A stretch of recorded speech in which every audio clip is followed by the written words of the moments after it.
Assalamualaikum warahmatullahi wabarakatuh.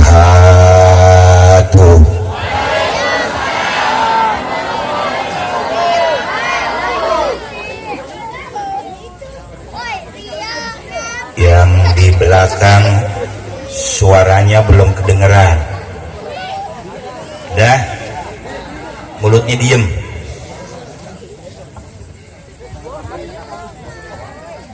Sekali lagi biar sampai ke atas. Assalamualaikum warahmatullahi wabarakatuh.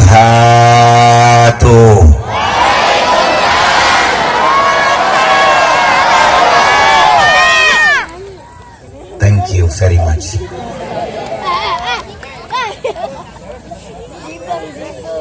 Bismillahirrahmanirrahim. Alhamdulillah.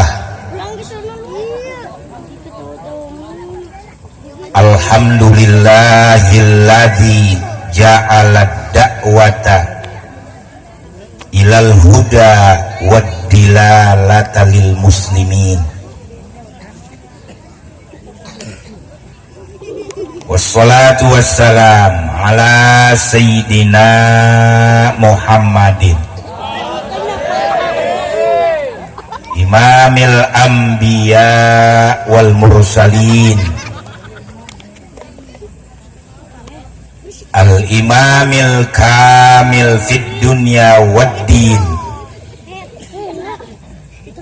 wa ala alihi wa ashabihi wat tabi'ina lahum bihsanin ila yaumiddin.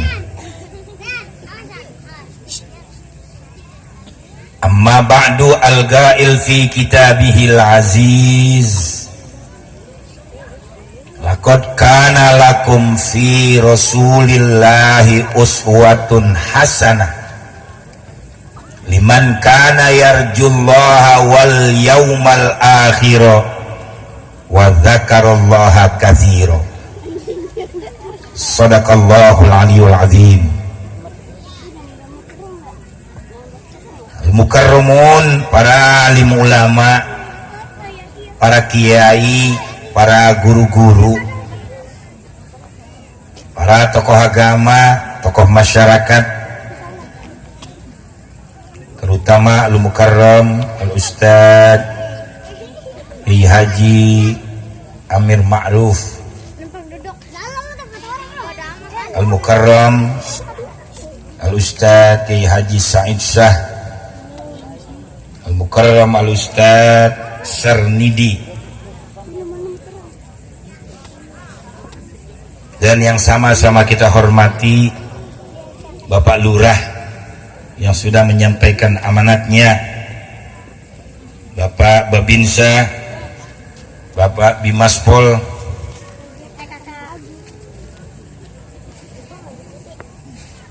dan sahabat saya sudah lama baru bertemu kembali, Bapak Umar Husni, dan sama-sama kita hormati Bapak Ma'ruf Subhani, serta para tokoh agama, segenap panitia peringatan Maulid Nabi besar Muhammad,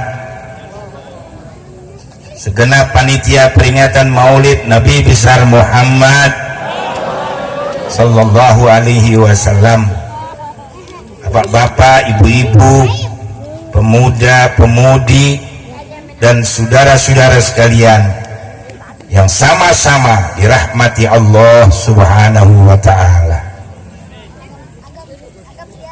Setingkat dengan majelis yang saya ada padanya, sesuai kita berada di abad modern, di abad reformasi. Dalam pada itu kita memperingati suatu peristiwa besar, suatu peristiwa yang tidak ada tara dan tandingan dalam sepanjang kehidupan sejarah para rasul dan para anbiya, yaitu peristiwa dilahirkannya dan diproklamirkannya Nabi akhir zaman untuk seluruh umat manusia dalam sepanjang kehidupan zaman, yaitu Nabi besar Muhammad sallallahu alaihi wasallam. Mudah-mudahan kita yang hadir semua pada saat ini mendapat rahmat dari Allah Subhanahu wa taala. Dan mudah-mudahan kita yang hadir semua pada saat ini diberikan rezeki yang melimpah. Amin.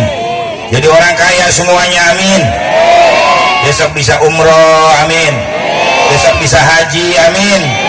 Dan mudah-mudahan kita dunia sampai akhirat kita bersama-sama, insya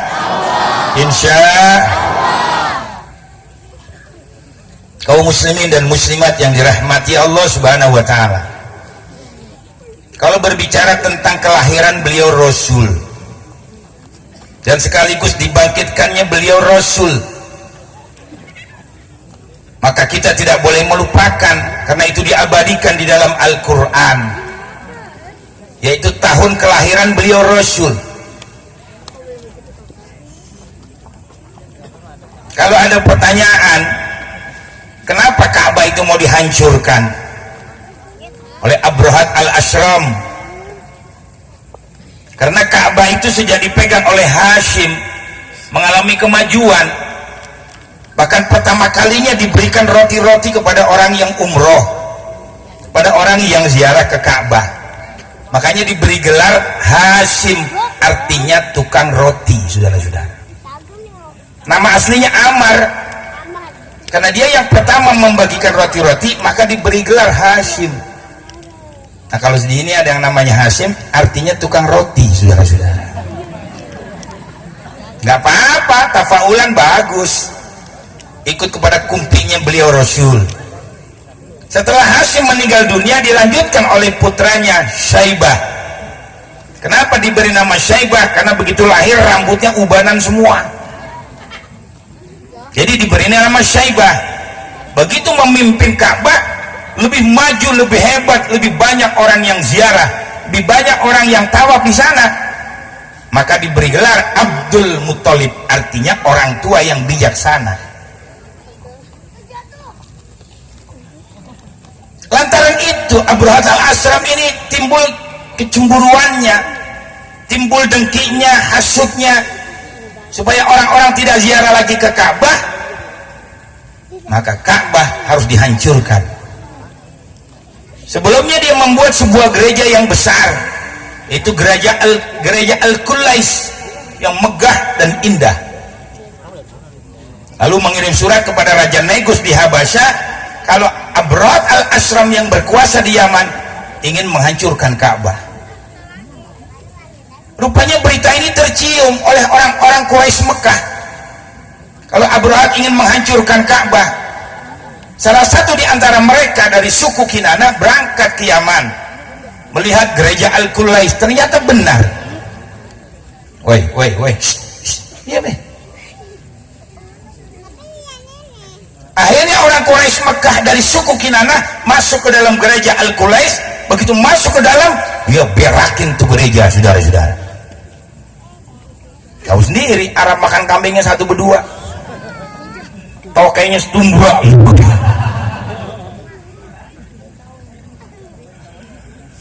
Ya dihalusnya sedikit.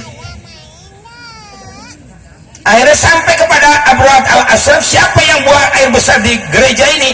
Tadi orang Quraisy Mekah dari suku Kinana masuk ke dalam gereja ini. Emang dia sudah berniat ingin menghancurkan Ka'bah, tambah gerejanya diberakin. Itulah yang menjadi pemicu. Akhirnya Abrahat al-Ashram mengerahkan pasukan. Yang pertama pasukan berkuda lengkap dengan perisai, pasukan onta lengkap dengan pedang, ombak, dari sekalian, dan anak panah.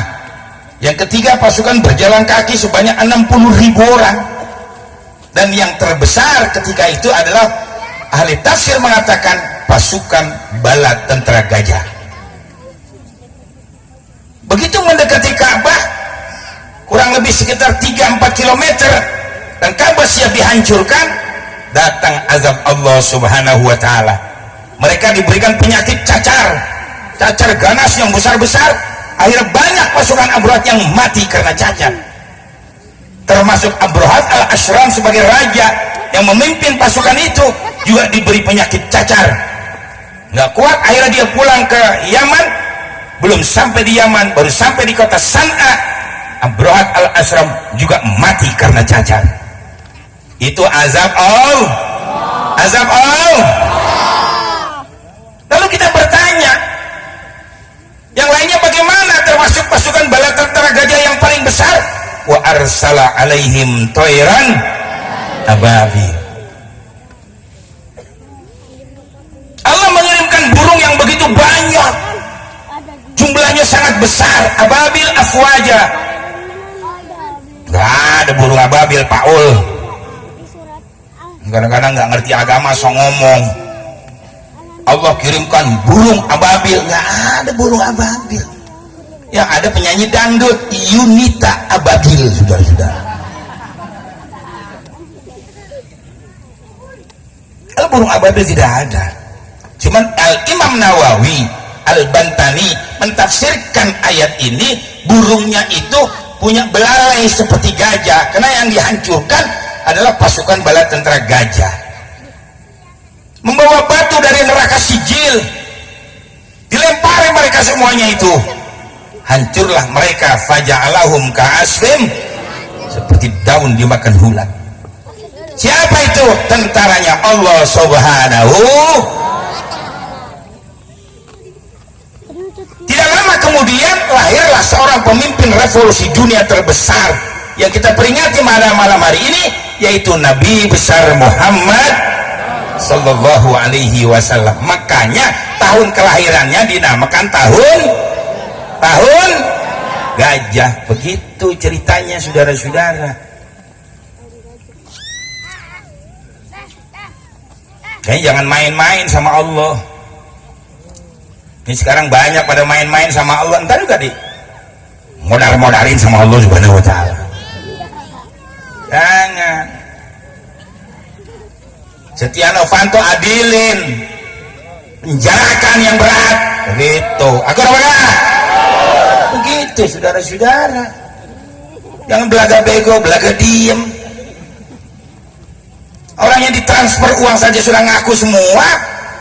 Kalau saya ditransfer 150.000 dolar US, saya ditransfer 100.000 dolar US. Dari mulai pertama mau ditangkap sudah belaga bego, pura-pura sakit.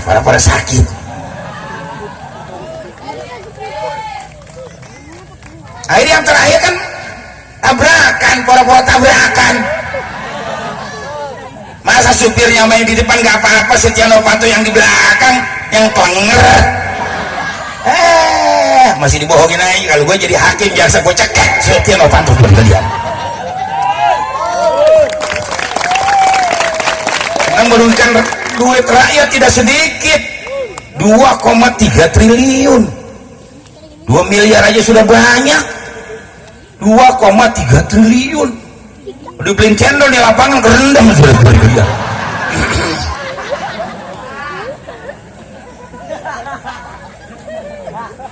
Waktu kemarin ada acara di TV One, ada Presiden B.J. Habibie, ada bekas ketua Golkar Akbar Tanjung, ada bekas ketua MK dan Zulfa, banyak lagi tokoh yang lainnya termasuk Rizal Ramli. Nah itu kan dibahas diantaranya untuk mempersatukan bangsa ini. Salah satu diantaranya adalah penguasa, pemimpin harus adil terhadap rakyat. Saudara-saudara sekalian,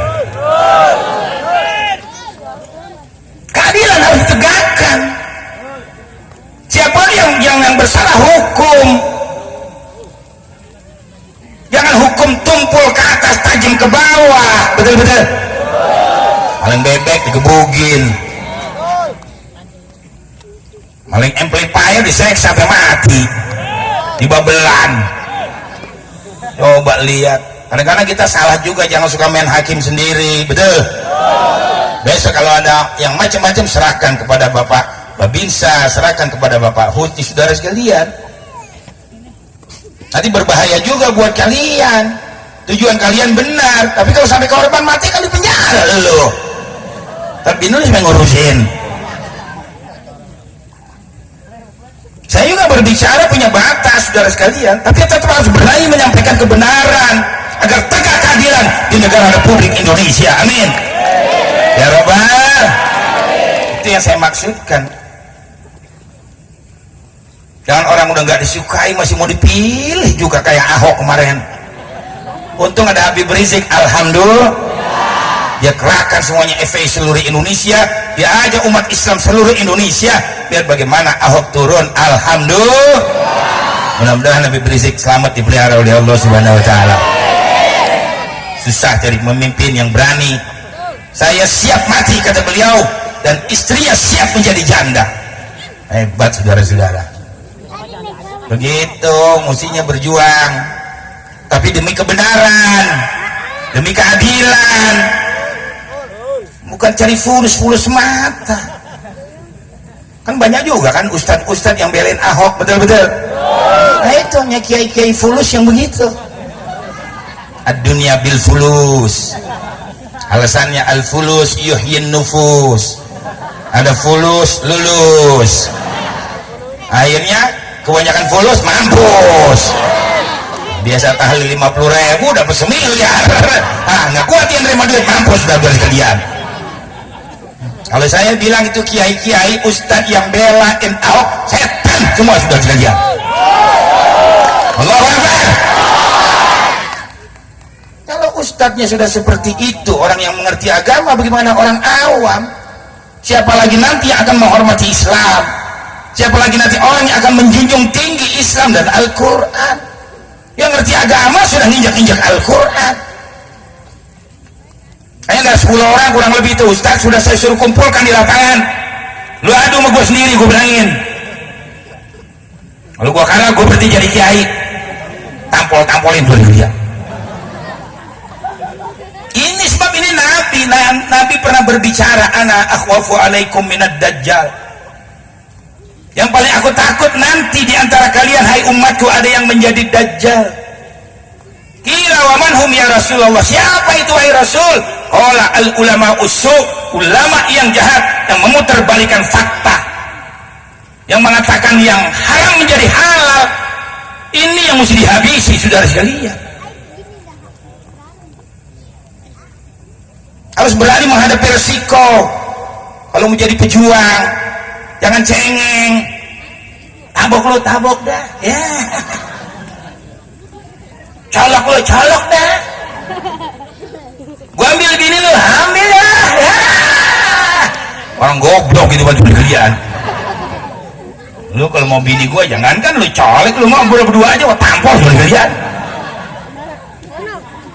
Hukumnya seperti itu. Wa man lam yahkum bima anzalallah faulaika humul fasikun. Wa man lam yahkum bima anzalallah faulaika humul kafirun. Wa man lam yahkum bima anzalallah faulaika humul zalimun. Ya dengarkan ya. Siapa yang menghukum tidak berdasarkan hukum Allah, itu Al-Quran dan Sunnah Rasul, fasik dia, kafir dia, zalim dia. Oh, dengarkan tuh saudara-saudara. Orang fasik, kafir, zalim, tempatnya di neraka semuanya. Mestinya kalau ada saya bicara begini, syukur biar lu pada tobat, saya kata gitu dulu kalian. Biar pada insaf. Makanya saya pergi haji sudah berapa kali Mekah. Sudah 7 kali saya ke Mekah, saya nggak pernah minta kaya. Saya selalu hatam Quran di Masjidil Haram, selalu hatam Quran di Masjid Nabawi. Selesai mau kembali ke Indonesia, saya mohon ya Rabb di makam Rasulmu yang mulia. Ini Abu Hanifah dari Indonesia. Kalau besok saya kembali pulang ke Indonesia dengan selamat, saya nggak bermanfaat buat agama dan umat, jangan kau panjangkan usia saya. Berat tanggung jawab di hadapan Allah. Ini kita jaga saudara-saudara, jangan mempermainkan Islam dan Al-Quran. Saya cuma minta didoakan oleh kalian supaya saya diberi sehat panjang umur, amin. Saudara boleh periksa, pernah tidak saya meninggalkan cacat di mana saya berdakwah? Tidak ada, saudara-saudara. Saya nggak pernah silau dengan harta. Nah, saya ceramah setiap hari dan saya ngajar. Alhamdulillah biar sedikit saya punya uang. Artinya cukup buat makan. Saya nggak silau dengan titel. 2 kali mau diberi gelar doktor, saya tidak mau. Kedua disuruh jadi anggota DPR, saya tidak mau. Saya tidak silau dengan pangkat, tidak silau dengan uang. Cuman satu saya ngiri, kalau aki-aki umur 75 tahun istrinya 20 tahun, tuh gue ngiri sebetulnya.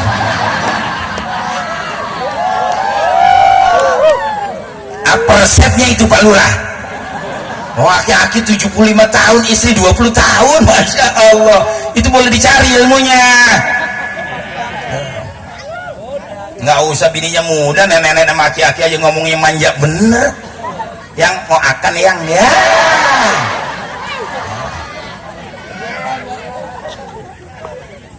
Laki-laki pakai nanya sama bininya, Neng mau icang Neng. Nenek panggil Neng. Ada nenek nggak au icang aki au, nanti gitu. Icang aki di au ya. Ya, intermezzo supaya nggak ngantuk, amin. Ya Rabbal alamin.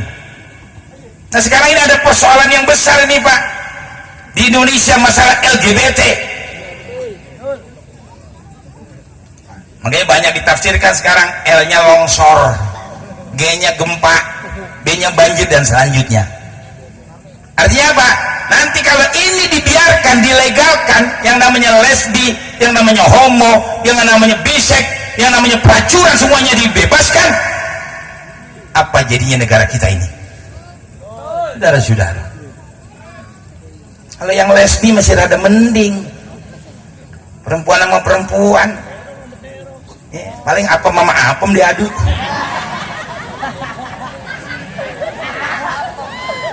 Kecuali dia pakai alat, saudara-saudara. Kalau bisek bisa laki bisa perempuan, sama perempuan bisa, sama laki bisa, itu bisek namanya. Nah kalau homo, laki sama laki, baut sama baut, mur sama mur. Saudara sekalian, kalau udah bosan dubur dihajar, saudara-saudara. Sekarang masalah ini bukan saja orang awam, orang yang alim, ngerti hukum, ngerti agama, sudah banyak terkena penyakit homo, saudara-saudara. Apa harus dibiarkan? Boleh saja mereka berbicara, yang berzina gua, yang homo gua, yang lesbi gua, bener, yang nyabul lo, yang homo lo, tapi dosanya kebagian gua, tolong colok di mata lo, bilangin lo. Wattaqu fitnatan la tusibanna alladziina dzalamu minkum khassah wa'lamu annallaha syadidul iqab. Takutlah kamu daripada ujian, cobaan yang Allah Ta'ala berikan, bukan saja menimpa orang-orang yang berbuat dosa besar, tapi orang yang baik di sekelilingnya akan tertimpa oleh azab itu, saudara-saudara. Nah, kita harus berani menyampaikan ini kepada umat. Nggak bakal ditangkap, orang ada peraturannya kok. Undang-Undang Dasar 1945 pasal 29 artikel 2, Negara Republik Indonesia menjamin kebebasan beragama dan memberikan hak asasi kepada setiap pemeluk agama. Allahu Akbar. Saya tidak menghina mereka yang Natal, silakan yang mereka Natal, orang ada agamanya sendiri. Cuman lu jangan ngajak-ngajak gua, Pak Ol. Berkata Sayyidina Abdullah bin Umar, tidak ada dosa yang paling besar kecuali orang yang menuhankan Nabi Isa sebagai Tuhan. Itu dosa yang paling besar, kata Abdullah bin Umar. Jadi makanya kita nggak usah ikut Natal kayak kemarin, betul-betul. Udah, alhamdulillah, biarin mereka Natal, agama dia, lakum dinukum waliyadin. Bagi kamu agama kamu yang batil, bagi aku agama aku yang benar. Tidak ada toleransi umat beragama, yang ada toleransi hidup bermasyarakat, berbangsa dan bernegara. Nah, besok malam tahun baru sifatnya internasional. Tadi Ustadz sudah menyampaikan pesan. Ustadz itu salah satu orang yang mahabbah kepada saya. Udah lama baru ketemu lagi, saudara sekalian. mudah-mudahan bisa meneruskan perjuangan saya. Amin Allahumma amin. Ya pada waktunya kan saya juga akan tumbang, saudara-saudara. Enggaknya yang benar. Jadi kiai pada kagak benar sih loh. Akhirnya ngomong, akhirnya kan menonton main karambol karena dirinya mati akhirnya. Jangan jaga ini simbol, Pak, jaga. Saudara boleh periksa, saya ceramah seluruh Indonesia saya sudah datangi. Kalimantan, Sumatera, Sulawesi, di Jawa inilah pernah tidak saya meninggalkan kesan yang tidak baik. Kalau pinjam duit punya utang, kali bawa lari bini orang, nggak ada. Gak ada, saudara-saudara. Saya kalau suka sama perempuan 5 menit 10 menit saya cerita, ya saya begini, ya enggak, saya mau balik, saya ustad, waktunya tidak tertentu, Anda mau dilamar dipindah dengan saya, sekarang nikah, selesai urusan. Begitu. Mau nikah doang nih, ngomong doang. Dia Anda dipacarin seumur umur. Jadi cemek-cemek tinggal. Setan lebih dia. Jangan. Saya pesan kepada anak-anak yang gadis pun, jaga diri Anda biar baik. Amin. Jangan diobral. Kalau sekarang murah-murah sih kadang-kadang saya lihat. Pada kayak duren. Tahu duren? Kadu. Duren, orang mau beli duren pegang. Tinggal sentil, tinggal pegang, cium-cium. Pukul sama golok, pok. Akhirnya apa? Cium wangi, belah. Begitu dibelah kuning, cobain. Kalau durian dicobain nggak jadi nggak apa-apa, syukur ya jadi, alhamdulillah. Nah kalau anak perawan dicobain, akhirnya minum es cendol nggak pakai kelapa, perutnya bercendol. Berapa banyak anak gadis sekarang duduk nikah di depan penghulu sudah berbadan 2, hamil 2-3 bulan, saudara sekalian. Hanya jaga diri Anda, saya pesan biar mahal. Ya yang namanya tak kenal tak cinta, ya pacaran boleh-boleh saja, tapi tahu batas. Jangan disumbang pangsit semangkok doang yang dibukain.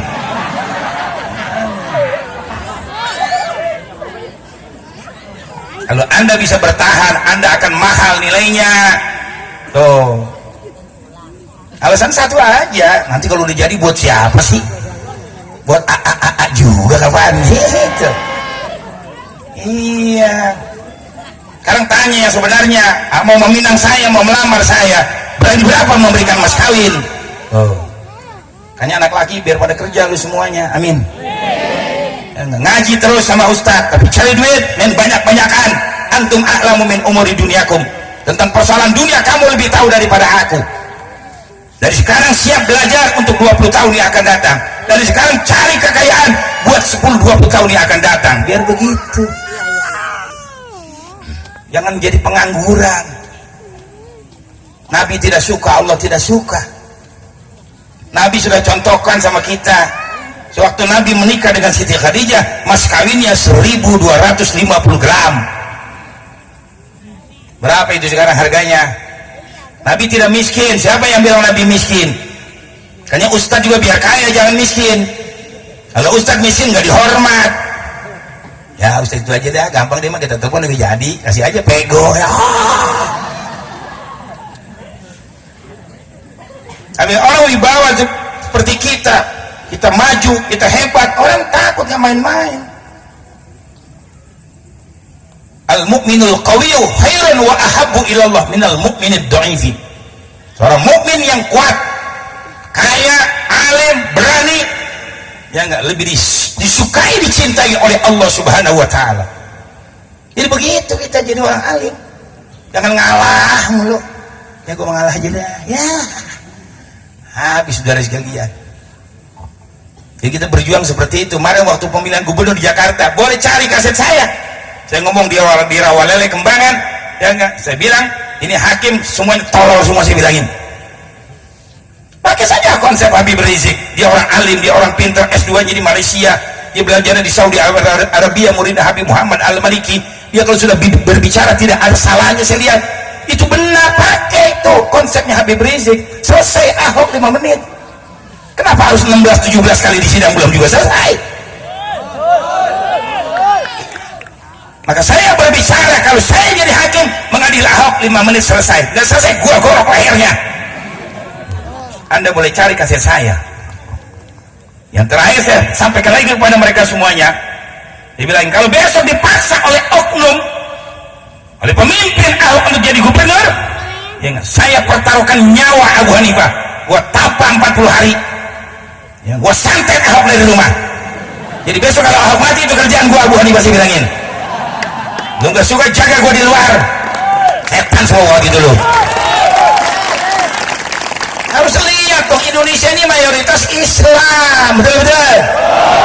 Pemimpinnya harus Islam. Saudara-saudara, dia baik saja masih kurang cocok, apalagi nggak baik. Makanya kita berjuang. Saudara boleh tanya, sudah dapatkah rokok satu batang dari Anies sama Sandi buat Abu Hanifah? Nggak ada. Adakah uang 1.000 buat saya dari Anies dan Sandi? Levelnya gubernur loh. Kayak terakhir saya bicara dengan Bang Anies dari Baswedan, dia mau pulang saya tahan. Bang, duduk situ dengerin. Dengarkan saya bicara, saya bilangin. Takut dia nggak berani pulang. Ustadz juga dulu ada yang saya gituin, Mansur mau pulang bicara, jangan pulang lo Ustadz, duduk situ dengerin gue ngaji. Aliman gue malu di TV aja. Nah, orang TV mau takut ngundang gue lawan. Saya mau bukannya dibayar, saya bayar 50 juta 1 jam bicara di TV, tapi bebas. Bukannya meledak di TV semuanya juga dia.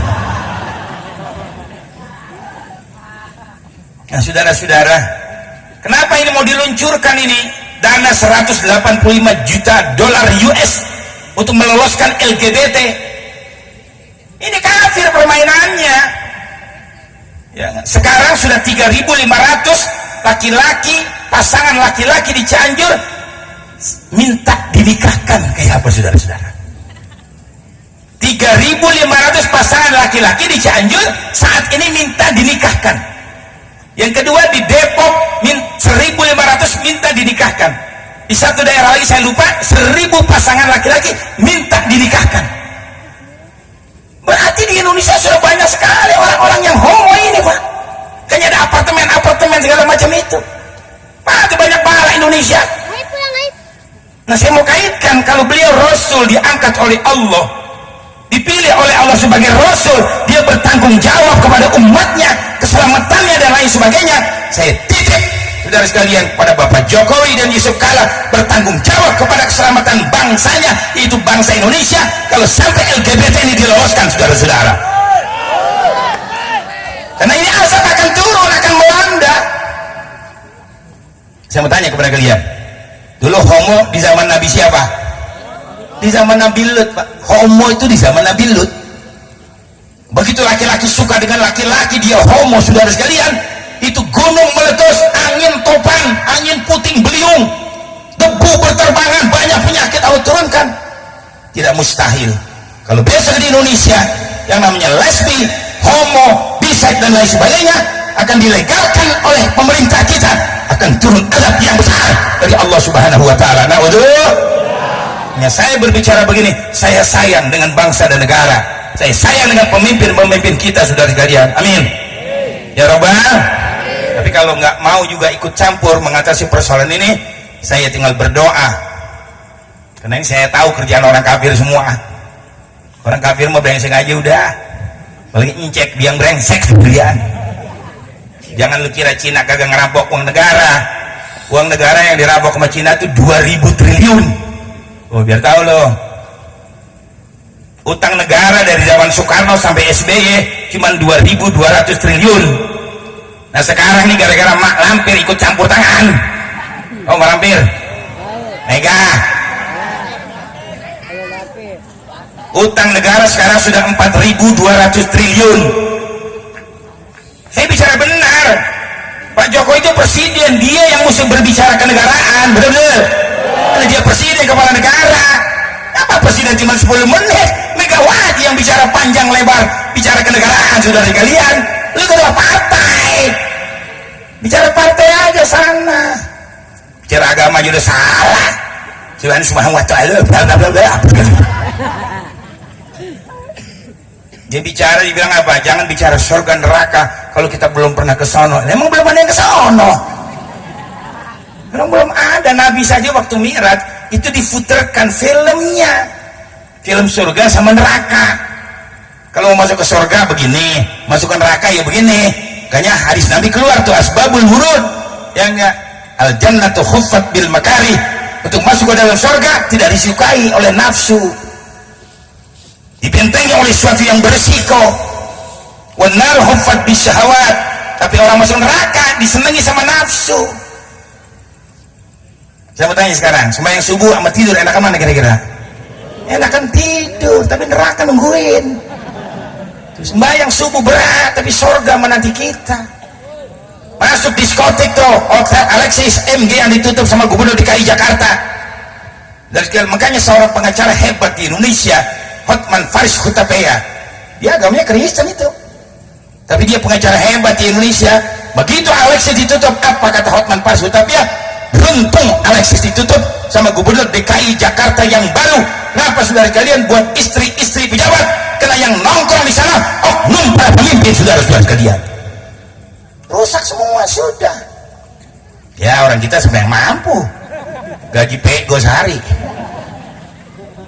Kali Ustadz tahlil 50.000, Jumat 75. Nggak mungkin lah main ke Hotel Alexis, nggak mungkin. Orang sekali pacul 5 juta. Wih paham? Ya Alexis itu perempuan sekali pacul 5 juta. Ada yang 7,5, ada yang 10, yang 20. Luna Maya aja mahal sekali bawa, di atas 100 juta itu Luna Maya. Cutari di atas 100 juta. Nikita Mirzani saja kemarin kan 60 juta sekali pakai itu dia. Oh tahu? Belajar goblok. Masuk gua pengalaman. Sekarang aja saya nggak di rumah, nggak punya istri, saya bertahan, saya tahajud tiap malam. Tuh, istri saya meninggal tahun 2014. Ya, tapi di rumah sekarang nggak ada istri. Barangkali ada janda yang nganggur sini. Papa syukur ya perawan yang mau, nggak susah, berkat tiap hari nggak pernah habis dibelian. Selama saya jauh-jauh ke Palembang, ke Lampung, Bengkulu, alhamdulillah. Makanya saya bikin pesantren, murid udah 120 sekarang, itu nggak ada saya gelar-gelar sorban, nggak ada. Dari mana uangnya? Dari ceramah. Mana saya ceramah di Lampung, alhamdulillah udah ditagih sama pangkalan. Yai udah 15 juta lebih utangnya. Besok Senin gue bayar. Waktu itu tanggal 12 Rabiul Awal, ya enggak? Kok pakai besok? Ini gue ceramah dulu ke Lampung. Ceramah di Lampung dikasih 25 juta, alhamdulillah. Tuh bayar pangkalan 15.700.000, tuh bayar tukang, tuh beli lagi alat semuanya. Begitu perjuangan saudara-saudara. Ceramah lagi Pandeglang 15 juta, ceramah lagi Serang. Tuh gitu. Nggak tahu sini berapa duit. Ya panitia udah ngerti, insya Allah. Yang penting doa dulu saudara-saudara. Jadi kita berjuang nih jangan dunia di depan, perjuangan dulu. Begitu mustinya. Kayak sekarang Monas alhamdulillah bukan saja untuk orang Jakarta, termasuk orang Sukatani, Sukarukun, silakan pandang itu Monas Jakarta. Dulu ditutup sama si Ahok. Saya edeng tuh pemimpin dulu dilihat. Kayak banda bapak moyangnya aja juga. Itu kan warisan Bung Karno. Ya enggak? Bung Karno itu yang menciptakan itu, 25 kg itu emasnya. Itu punya rakyat Indonesia, bukan punya orang Betawi Jakarta saja. Nah, dulu ditutup sama Ahok, nggak boleh ngadakan kegiatan apa saja. Kayak tadi sudah diumumkan, besok si Raja Dangdut akan tampil di Monas untuk mengisi malam tahun baru, saudara-saudara. Mudah-mudahan Roma Irama panjang umurnya juga. Umur udah 71 tahun. Ya, emangnya mau hidup terus juga kan, sudah juga manusia. Susah cari orang seperti dia. Dia pengarang lagu, dia pemain gitar, dan kalian dia juga penyanyi. Bukan raja dangdut, kalau saya bilang wali dangdut. Nggak ada lawan lagi sudah Roma Irama itu, gitarnya 1000 not dia bisa itu. Ambil merenti itu juga main gitar.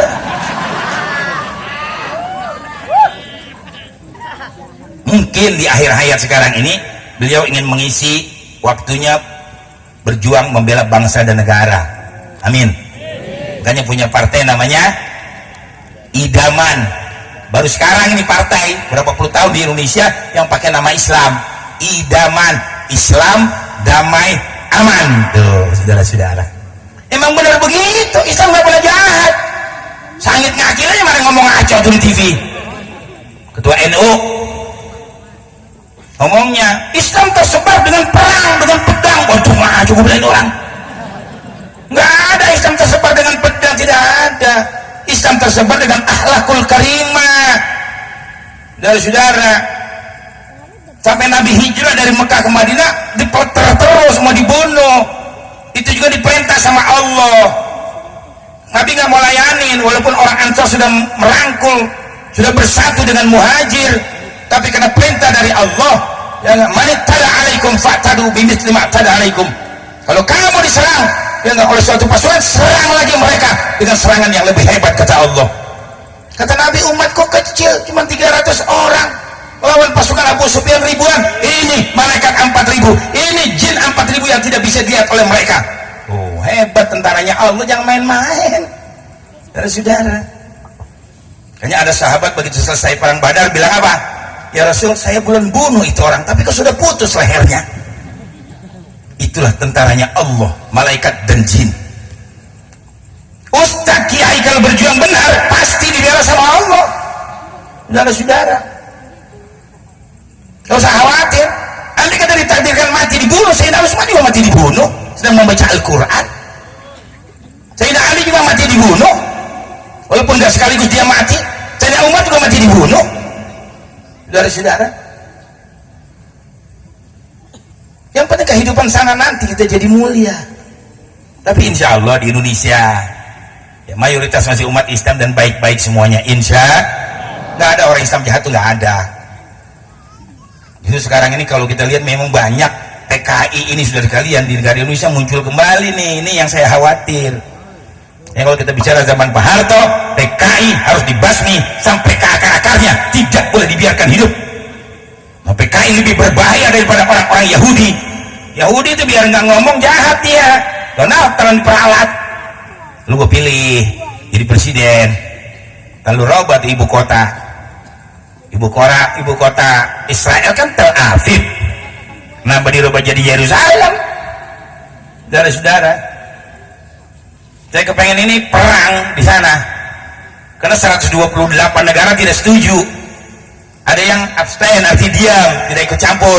Hanya beberapa negara saja yang setuju kalau Israel itu ibu kotanya dipindah kepada Yerusalem. Nah, 128 negara jadi satu berkumpul, termasuk Arab yang pada goblok aja gitu. Udah gini hari dia di domba masih mau aja buat kalian. Mesti kalau Arab itu bersatu, masa Saudi Arabia nyerang Yaman, kan tolol itu ya. Yaman itu tempat banyak nabi-nabi diturunkan tuh, negeri Yaman kalau mau tahu. Banyak jumlah aulia di sana, paling banyak aulia di sana. Dan itu ajarannya Ahlus Sunnah wal Jamaah. Kenapa difitnah mau saja? Diadu domba mau saja, saudara sekalian. Akhirnya sekarang Arab perang sama Yaman. Tolol benar tuh Arab. Suriah sudah, saudara sekalian, nggak selesai-selesai. Sunni ya enggak, sama Syiah perang tuh nggak selesai-selesai.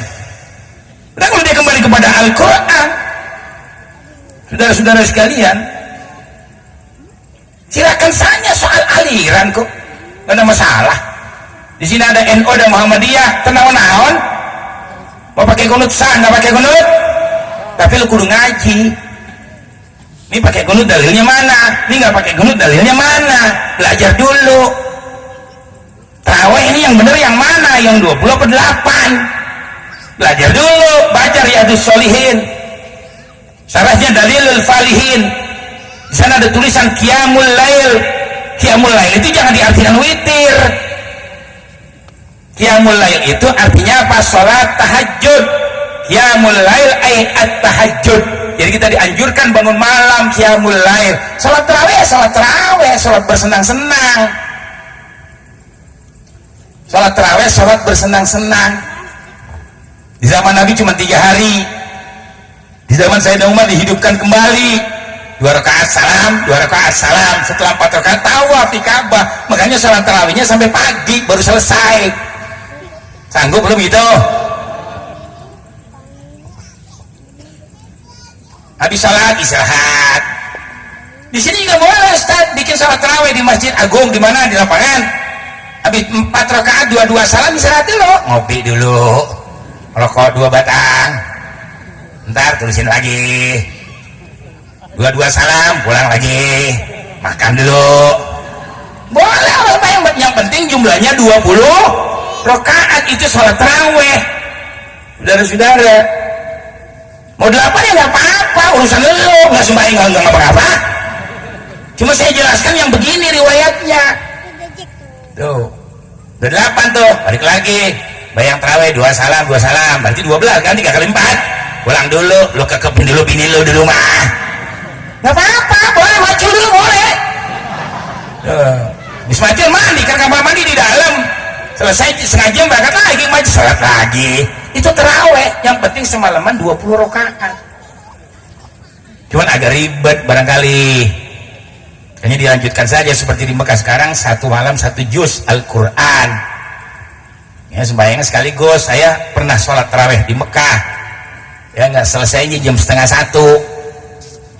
Bayang dari jam 9. Kalau di sini sembahyang tarawih selesainya sampai setengah 1, tinggal imam doang sendirian.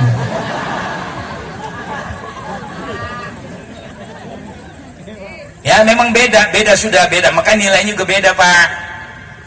Kalau di Masjidil Haram 1 rakaat 100.000 rakaat tuh balasannya. Makanya gue doain lu biar pada kaya, bisa umroh, bisa haji. Karena sembahyang di sana nilainya 1 rakaat 100.000 rakaat pahalanya balasannya.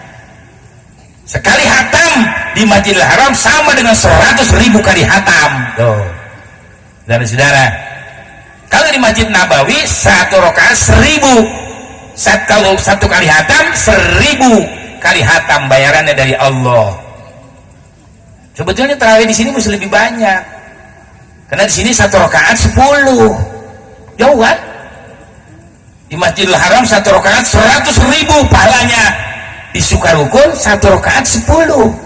Kalau bener. Mustinya di sini sholatnya jangan 20, 100 rakaat. Tuh, baru bisa ngimbangin yang di Madinah. Itu baru 1 rakaat juga nggak ngimbangin 20. Kalau kita sholat tarawih di sini 100 rakaat kali 10, 1.000. Di Madinah 1 rakaat 1.000, baru cuma 1 rakaat imbangannya. Kalau 10 suratnya pendek-pendek gitu saudara sekalian. Tapi nggak apa-apa, yang penting sholat qiyam, arti menghidupkan malam-malam Ramadan. Ya enggak, besoknya kita puasa kan seperti itu. Mudah-mudahan ibadah kita diterima oleh Allah Subhanahu wa Ta'ala. Ya, sekarang duduk deh ya. Udah ada sejam belum nih? Belum. Ah, lu bayar kagak apa kagak?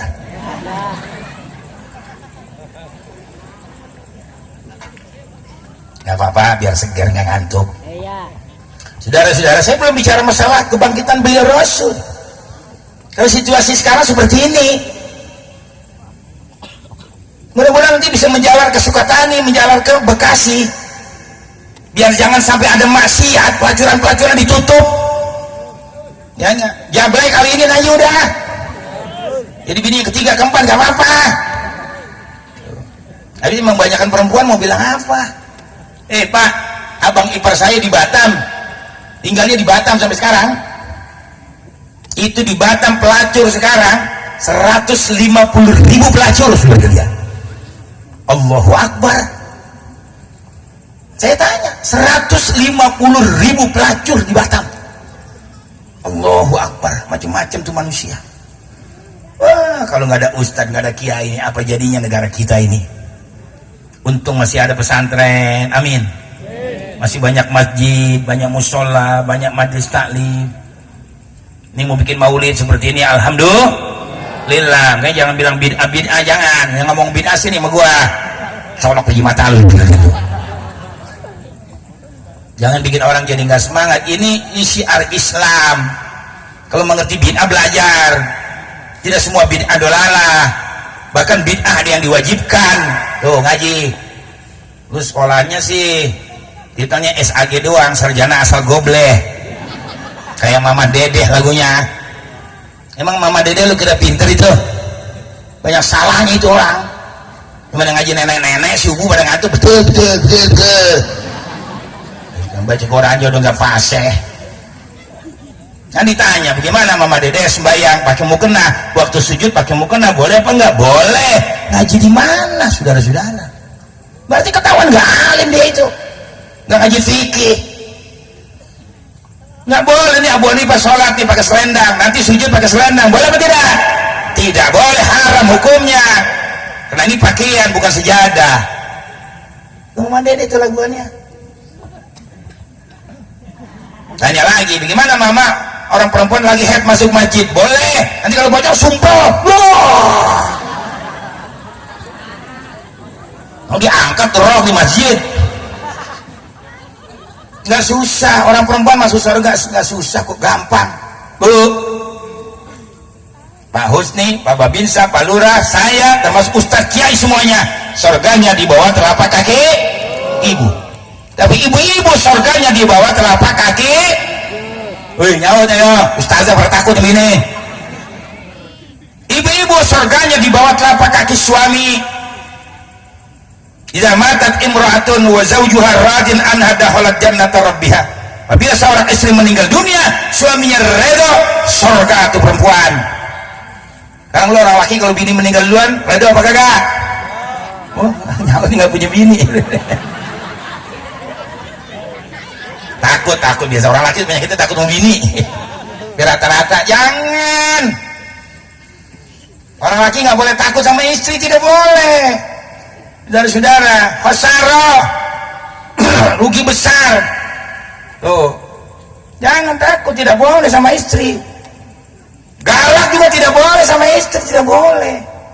Karena istri kita yang menghamilkan anak kita, yang melahirkan, yang mendidik, yang membesarkan, yang memasak, yang mencuci, yang merawat rumah tangga, dan dia tempat kita bersenang-senang. Keluar omongan jorok saja tidak boleh kepada istri. Tuh, jaga kehormatan istri. Saudara sekalian, jangan menghina, mencaci maki orang dulu miskin, dasar pengkinai kebal yang nggak tahu diri. Jangan, tidak boleh. Dia sudah jadi istri kita, jadi orang mulia sudah. Makanya Nabi bilang istri itu mesti dibahagiakan, kasih makan yang enak, jangan genjer mulu meceng. Makan daun mangkokan yang ketek bau aja sudah kalian. Kasih makan yang enak-enak itu, nggak perlu harus mahal. Tuh belut banyak di sawah, korek. Itu makanan bergizi, tinggi nilainya itu kalau belut sawah, saudara-saudara. Saya lebih suka itu daripada daging-dagingnya kalau memang ada. Karena sudah tahu itu, saya pernah belajar sama orang Banjar, tukang beca 70 tahun. 70 tahun masih narik beca. Habis saya pidato saya temuin, bapak ini sudah tua masih narik beca. Berapa tahun umurnya? 70 lebih Pak. Makan apa bisa kuat? Makan lindung. Begitu saudara-saudara. Bagus saudara-saudara sekalian. Jadi nggak perlu harus mahal. Bapak-bapak yang udah umuran 50 tahun tuh nggak usah harus cari obat ke tukang jamu segala macam. Kopi yang udah sisa encer pisahin ke air gelas yang bening, kasih telur bebek 2 sama gula aren, sejam tungguin reaksinya, mantap saudara sekalian. Paham? Wih, ntar kerjain di rumah. Bapak-bapak yang udah umur 50 tahun ke atas, kan spanningnya lambat tuh kalau orang lagi udah 50 tahun, kayak TV tabung. Kalau kita ngopi kan suka nggak habis tuh, ada sisanya. Ambil yang encernya, kasih kopi, kasih telur 2, telur bebek, kasih gula aren, minum sejam tunggu reaksinya. Banyak cara, banyak saudara-saudara. Ada lagi yang murah Pak nih, ini khusus resep buat 50 tahun ke atas. Udah coba saya, tempe makan sama gula aren, asal kuat aja, jangan muntah. Tempe yang belum digoreng, yang masih dibungkus sama daun, makan tuh sama gula aren. tungguin Pak sejam setengah, mantep aja tuh, nangkring nggak mau turun-turun baru lihat. Jadi nggak usah kudu-kudu mahal, syukur kalau punya duit beli jamu yang pakai madu, alhamdulillah. Silakan, saya makasih yang murah-murah aja. Ya, tengtolang nangka juga bijinya bagus, bakar tuh 7, magal setengah matang, makan 7, nah kentar reaksinya. Insya ini ibu-ibu kalau punya suami udah umur 50-an kudu pinter-pinter kata Nabi, jadikanlah suami kamu seperti hordeng. Tahu hordeng? Yang suka di pintu itu, di jendela, namanya hordeng. Nih contohnya hordeng nih. Supaya hordeng ini bergoyang Bu, harus digoyang-goyangin. Paham ibu-ibu? Bu? Ya enggak, kalau punya suami sudah di atas 50 tahun jadikan seperti hordeng. Hordeng itu supaya bergoyang harus digoyang-goyangin.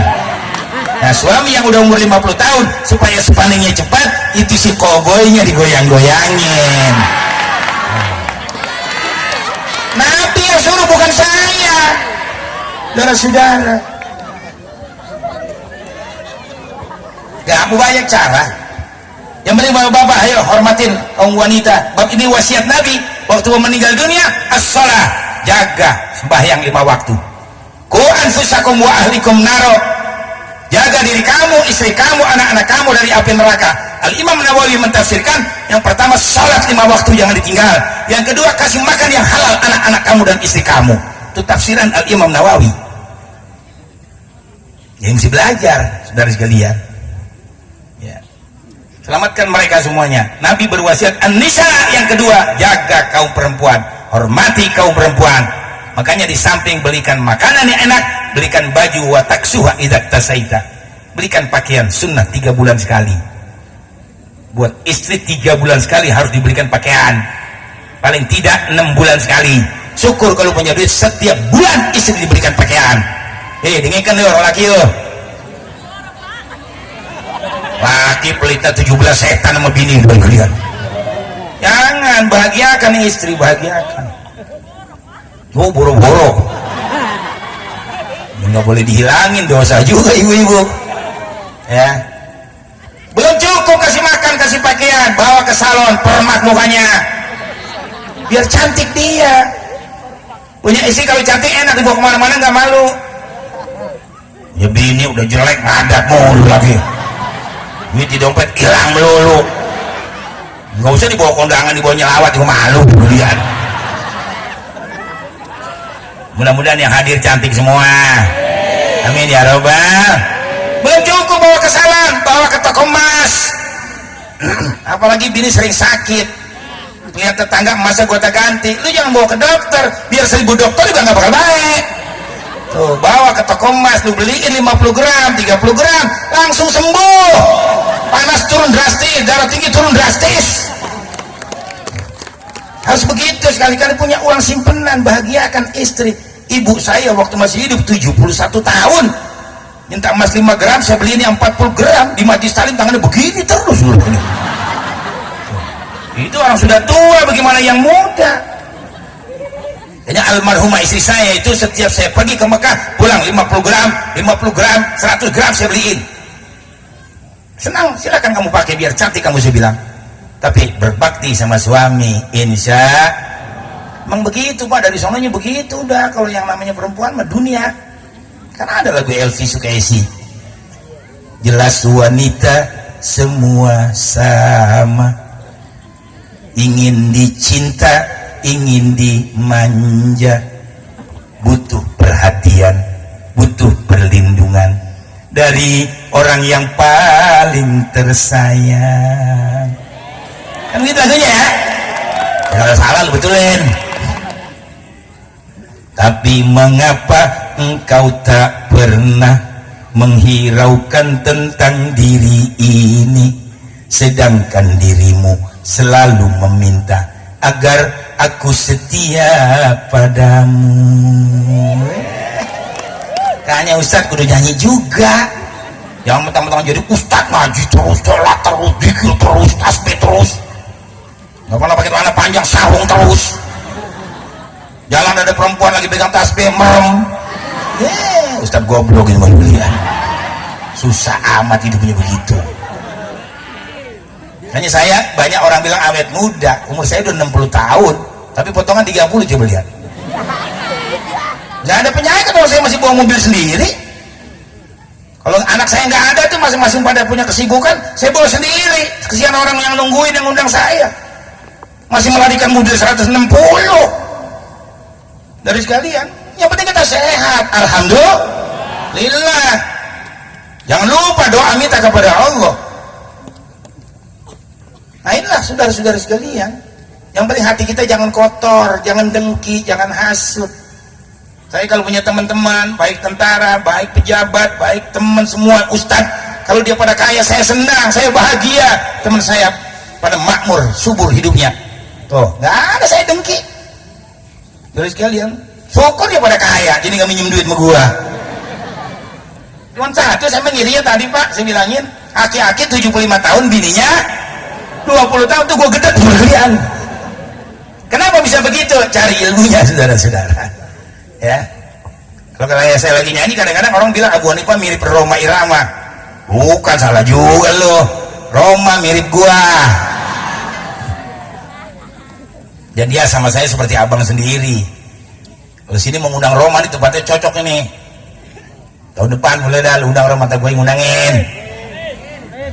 Sama kita bisa turun 40%. Ya mungkin kalau sama sekretarisnya mahal, sama saya enggak, insya Allah. Karena dia sama saya udah bilang nih, Abu Hanifah adek gua gitu. Saya juga sama Roma sama. Ya Roma abang gua, lu jangan macem-macemin. Santet lu waktu itu lihat. Oh dia kalau sama saya ketawa terus. Dan dia orang pinter, orang hebat. Dia pernah bilang sama saya, Kiai, ente Sayyidina Umar bin Khattab, saya tidak bisa bicara seperti ente. Iya, kalau Bang Haji bisa ceramah kayak gue, ya gue nggak laku. Udah Bang Haji nyanyi ceramah, saya ceramah nyanyi gitu. Bagi-bagi, jangan semuanya mau diambil. Dibilangin udah, ya enggak. Sekarang pimpin partai, saya nggak mau terjun politik sebetulnya Pak. Saya udah capek. Dimulai belain P3 dulu, belain PKB. Nggak ada itu, nggak ada, bohong semuanya. Yang bener. Mulai PKB memang udah bohongin Rhoma Irama, betul? Rhoma Irama dicalonkan jadi presiden, tahu-tahu isu kalah. Tuh brengseknya tuh si Muhaimin, si Caimin lihat. Nggak apa-apa, kasih tahu saja. Biar berpolitik yang benar, jangan menyakitkan hati orang. P3 ngomong doang, P3 gambar Ka'bah. Ya enggak, pecah airnya. Ada Jan Farid, ada Roma Hurmuzi. Mana saya ceramah di Jambi, ada Roma Hurmuzi. Saya tahu kalau Jan Farid istrinya saudara sama istrinya Ahok, pasti belain Ahok. Mudah-mudahan Roma Hurmuzi ini nggak belain Ahok. Hati saya berbicara seperti itu. Dari sekalian saya bilang kalau si Jan Farid ilegal, kalau Roma Hurmuzi ini keluaran Institut Teknologi Bandung, dia legal jadi ketua P3. Ini pemimpin P3 yang benar, saya bilang begitu. Saya mah nggak tahu, ngomong aja. Ya enggak. Nah kalau si Jan Farid belain Ahok, nah kalau Roma Hurmuzi bela Ahok, ganti P3, jangan Ka'bah, centong bakulasi. Dia bilang gitu. Nggak taunya dia belain Ahok juga, brengsek bener. Allahu Akbar. Nah itulah sekarang. Jadi partainya sekarang bisa diharapkan ya masih Gerindra, masih ada, bagus dah. Belum punya cacat. PKS sekarang sudah bagus, sudah nggak ada lagi bid'ah. Ngomongnya gue yang tonjok beliau. Ngaji kagak apa kagak buat itu. Nah partai yang masih bersih, partai yang Rhoma Irama sekarang. Ya enggak. Ya mudah-mudahan besok sih katanya. Wallahu alam bisawab. Saya menginginkan Pak di Indonesia ini presidennya jenderal. Kalau saya menginginkan begitu. Karena jenderal udah biasa memimpin. Struggle, semangat, disiplin. Tuh, saudara-saudara. Baik itu jenderal TNI, baik itu jenderal polisi, pokoknya jenderal lah jadi presiden. Ntar wakilnya baru sipil gitu. Nah saya dengar ini ya nggak, Prabowo Subianto mungkin harga jual belinya sudah nggak mahal. Jadi besok dia mencalonkan Gatot Nurmantio, mudah-mudahan. Amin. Amin. Begitu dong, lain. Ini orang baik, orang agamanya kuat, orang disiplin. Dari mukanya kelihatan tuh orang baik mah. Ya Wiranto mukanya hitam berlian. Tioso mukanya hitam berlian. Ini mah Nurmantio ini masya Allah dari muka ajar enak, orang ibadat. Mudah-mudahan besok betul beliau dicalonkan jadi presiden melalui Gerindra, wakilnya Rhoma Irama, menteri agamanya gua, kan keren deh. Nah, macam-macam buat cemplungin ke laut begitu dia. Nah, sedikit saudara biar tahu Rhoma Irama itu orang pintar, dia seniman yang muslim. Dan saudara, dia Rahman, orangnya murah. Dia punya anak yatim banyak, itu punya anak yatim. Dia jenius, bisa bahasa Inggris, bisa bahasa Arab, ya enggak. Waktu dia masih ngerokok dulu, dia kalau melihat bunga-bunga begini ngarang lagu gampang, satu hari bisa 4 lagu. Rhoma Irama begitu, orang yang nggak diem, ambil buku, ambil pulpen, ambil gitar, duduk bangku, ada bunga begini, dia ngarang lagu. Hidup tanpa cinta, bagai taman tak berbunga, hai begitulah kata para pujangga. Hidup tanpa cinta bagai taman tak berbunga, hai begitulah kata para pujangga. Aduhai begitulah kata para pujangga, taman suram tanpa bunga. Jreng jreng jreng jreng jreng jreng jreng jreng jreng jreng. Enak Rhoma Irama. 4 lagu sehari dia karang. 2 ada orang buta jalan pakai tongkat, kan baik gitu kata dia. Gak usah dituntun, biarin aja nih mau cemplung deh. Saya pidato di depan dia begini, pertama dia tegang dengerin saya. Rhoma Irama, saya bilangin, gak ditolongin orang buta. Diambil buku, pulpen, diambil gitar, dia karang lagu. Terangnya dunia, gak dapat dipandanginya, indahnya dunia, gak dapat dinikmatinya. Terang bagi orang, gelap bagi dia, indah bagi orang, suram bagi dia. Ya buku, orang buta ya gelap. Tapi hebat kan Rhoma Irama, bisa mengeluarkan imajinasinya, saudara sekalian. Daya khayaliannya itu kuat. Itu beliau, saya bilang orang hebat. Baru diam dan gak tegang lagi. Yang ketiga banyak sebetulnya, contohnya 3 aja. Orang mati biasanya kalau lagi dimandiin dibacakan surat Yasin. Tempat saya Betawi begitu sama. Bacain Tabarak, bacain Ar-Rahman. Hadiahnya buat yang mati supaya ntar dia dikubur dosanya udah diampunin oleh Allah. Biasanya begitu. Ahlus Sunnah wal Jamaah seperti itu. Nah, Rhoma Irama gak baca Yasin, gak baca Tabarak, gak baca Ar-Rahman. Ambil gitar, ambil buku pulpen, ngarang lagu sebujur bangkai. Panjang itu lagu, saudara-saudara. Saya ambil tengahnya aja sedikit, ya enggak. Badan pun tak berharga, sesaat ditinggal nyawa. Anak istri tercinta tak sudi lagi bersama, secepatnya jasad dipendam. Tanya Ustaz tuh, itu hadis Nabi, asri'u bil janazah, kata Nabi, segera kalau ada mayat mandiin, kuburin. Terus dari kalian, secepatnya jasad dipendam karena tak lagi dibutuhkan. Dulu yang semula dipuja, kini bangkai tak berguna. Oh, dari kamar yang indah, kasur empuk tilam putih, ini harus berpindah, terkubur dalam perut bumi. Rhoma Irama habis dari kuburan dipendam, diinjak berkalian. Kalau selama ini diri berhiaskan emas intan permata, bermandi cahaya, tetapi kali ini di dalam kuburnya gelap pekat mencekam. Dengerin nih. Oh, hebat itu bahasanya. Gelap pekat mencekam, menakutkan, tanpa seorang teman. Terputuslah pergaulan, terbujurlah sendirian, diri terbungkus kain kafan. Wajah dan tubuh indah yang dulu dipuja-puja, kini tiada lagi orang sudi menyentuhnya. Jadi santapan cacing tanah. Abbas kok digerogoti sama cacing. Semua pasti 3 hari habis itu daging. Ya, itu ada Qur'annya, saya baca ada Qur'annya. Jadi santapan cacing tanah sampai yang tersisa kerangka, begitulah suratan badan ke bumi dikembalikan. Kebanyakan manusia terlena sehingga tua, bahwa maut kan datang menjelang jereng. Jadi semuanya kita bakal mati. Kalau suruh mati apa yang dibawa?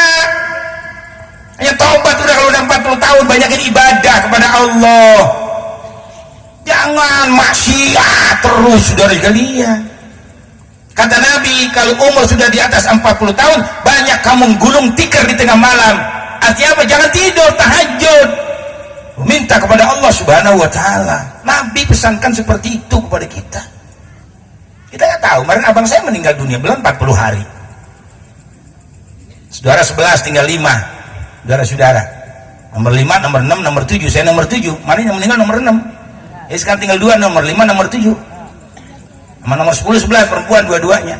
Sudah 7 yang diambil oleh Allah. Saudara-saudara, barangkali Allah masih sayang sama saya, masih manfaat buat agama dan umat mungkin. Biasanya juga orang kan sama istri yang mati kan laki duluan. Jarang istri meninggal lebih dulu, jarang. Kayaknya lihat di majelis taklim di mana-mana, janda melulu dari yang muda sama yang tua. Duda ada nggak, coba lihat? Nggak ada, jarang bisa dihitung sama jari. Karena sunnatullah begitu. Yang mati pasti suami lebih dulu. Apa tuh maknanya? Kalau suami meninggal lebih dulu, ibu bawa anak 5, 6, 7, hidup semua. Biar kuli nyuci, jual gado-gado, digedein tuh anak. Karena ibu sangat sayang kepada anak. Tapi kalau ibu meninggal lebih dulu, biasanya bapak nggak ngerawatin anak. Bocah satu sono. Yang bapaknya nyari apem terus berdiam. Oh, biasanya seperti itu. Hanya Allah adil, jarang orang yang istri meninggal lebih dulu. Saya nggak bangga. Mungkin Allah melihat saya ini masih dimanfaatkan oleh umat, saudara-saudara. Karena kalau saudara mau cari sekarang, tinggal berapa manusia saja yang masih berani benar seperti ini bicara. Kalau saya mau kaya, tahun 93 saya udah jadi orang paling kaya. Kalau zaman ukuran ustad 300 miliar dari Saudi Arabia, suruh bangun pondok pesantren, beli tanah, bikin rumah, beli mobil yang bagus, kita senang-senang di situ. 300 miliar uang cash, saudara sekalian. Tapi ajaran harus Wahabi 90%. Saya tidak marah, saya minta maaf, saya tidak pernah diajarkan seperti itu. Kalau memang harus Wahabi, saya dipaksa, ini bawa kembali uangnya semua. Begitu saudara sekalian. Buat apa kita menyesatkan umat? Betul-betul. Makanya ngaji, mari ngaji sama ustadz tuh, ustadz dari pesantren. Kalau saya mau udah kebal deh. Saya pernah di sidang di Kodim 9 jam, pernah di Kodam 6 jam, pernah di Komdak 3 hari, pernah dikeroyok sekampung, pernah ditodong senjata 1 truk tentara. Saya nggak lari dulu dia. Bahkan saya ditakut-takutin dulu, maaf, sama Koramil. Macam-macam keisi habisin, ini peluru emas semuanya. Ya, lu nakut-takutin gue. Kiai mah nggak ada yang takut, mati juga diterima. Ya nggak, ibadah kepada Allah kenapa takut mati? Betul-betul. Nggak ada saudara-saudara. Oh, kita ibadah, kita baik. Lu nyanyi bertolong. Kiai nggak ada ngajarkan umat nggak benar, betul-betul. Ada nggak kiai yang nyuruh, ayo besok judi, ayo besok zina, ayo besok dirikan maksiat? Nggak ada. Yang namanya kiai selalu mengajak umat ke jalan yang benar. Kalau kita mencegah kemungkaran, memang itu berisiko, saudara-saudara. Tuh, kalau amar ma'ruf gampang. Kita mencegah kemungkaran ini berisiko. Banyak orang yang tidak suka kepada kita, biasa. Yang penting Allah tidak benci kepada kita, insya Allah. Nah, para jamaah kaum muslimin dan muslimat yang dirahmati Allah, saya menghadapi hal begitu bukan sekali, 2 kali, tahunan. Saya jadi khotib di Hotel Bapindo Mandiri Menteng, itu yang sembahyang berdasi semua, jas semua, hitungnya MA, insinyur, LC, MBM, MBC. Wah, orang-orang hebat semua. Saya khutbah Jumat di sana, saya pakai usolli, selesai mau sholat Jumat, usolli fardhu Jumat, ini dikeroyok saya. Gitu lagi sholat sunat, Pak Kiai jangan pulang dulu. Ya sebentar, saya sholat sunat. Selesai saya doa sebentar, saya balik. Saya tanya, ada apa? Saya mau tanya sama Ustadz, kenapa Ustadz pakai usolli sholatnya? Waduh, ada apa emangnya Pak? Udah gini hari masih ngeributin usolli, nggak malu metitel LCMA, Dr. Andos, orang-orang ke bulan masih ngurusin usoli, ketinggalan zaman. Nggak bisa, soalnya Nabi yang saya tahu nggak usoli. Ini malah laban gua. Kata dia, yang saya tahu Nabi sholat nggak pakai usoli. Baik, sekarang saya tanya balik pada bapak semuanya, bapak pernah sembahyang di belakang Nabi? Nggak bisa jawab ya. Bapak pernah sholat di belakang Nabi? Ya enggak sih. Nah, itu bapak tahu Nabi nggak usoli dari mana? Nggak bisa jawab ya. MA goblok bukan gitu dia. Ngomong aja lu berarti itu. Ini usoli di antara 4 mazhab, cuman 1 mazhab yang pakai usoli. Imam Hanafi, Imam Abu Hanifah, Imam Malik, Imam Ahmad bin Hanbal nggak pakai usoli. Yang pakai usoli cuman mazhab Imam Syafi'i. Untuk apa itu? Ya supaya lidah sama hati sama. Begitu maknanya. Sekarang bapak mau usoli sah, nggak usoli juga sah. Nggak usah ribut pak, ngapain?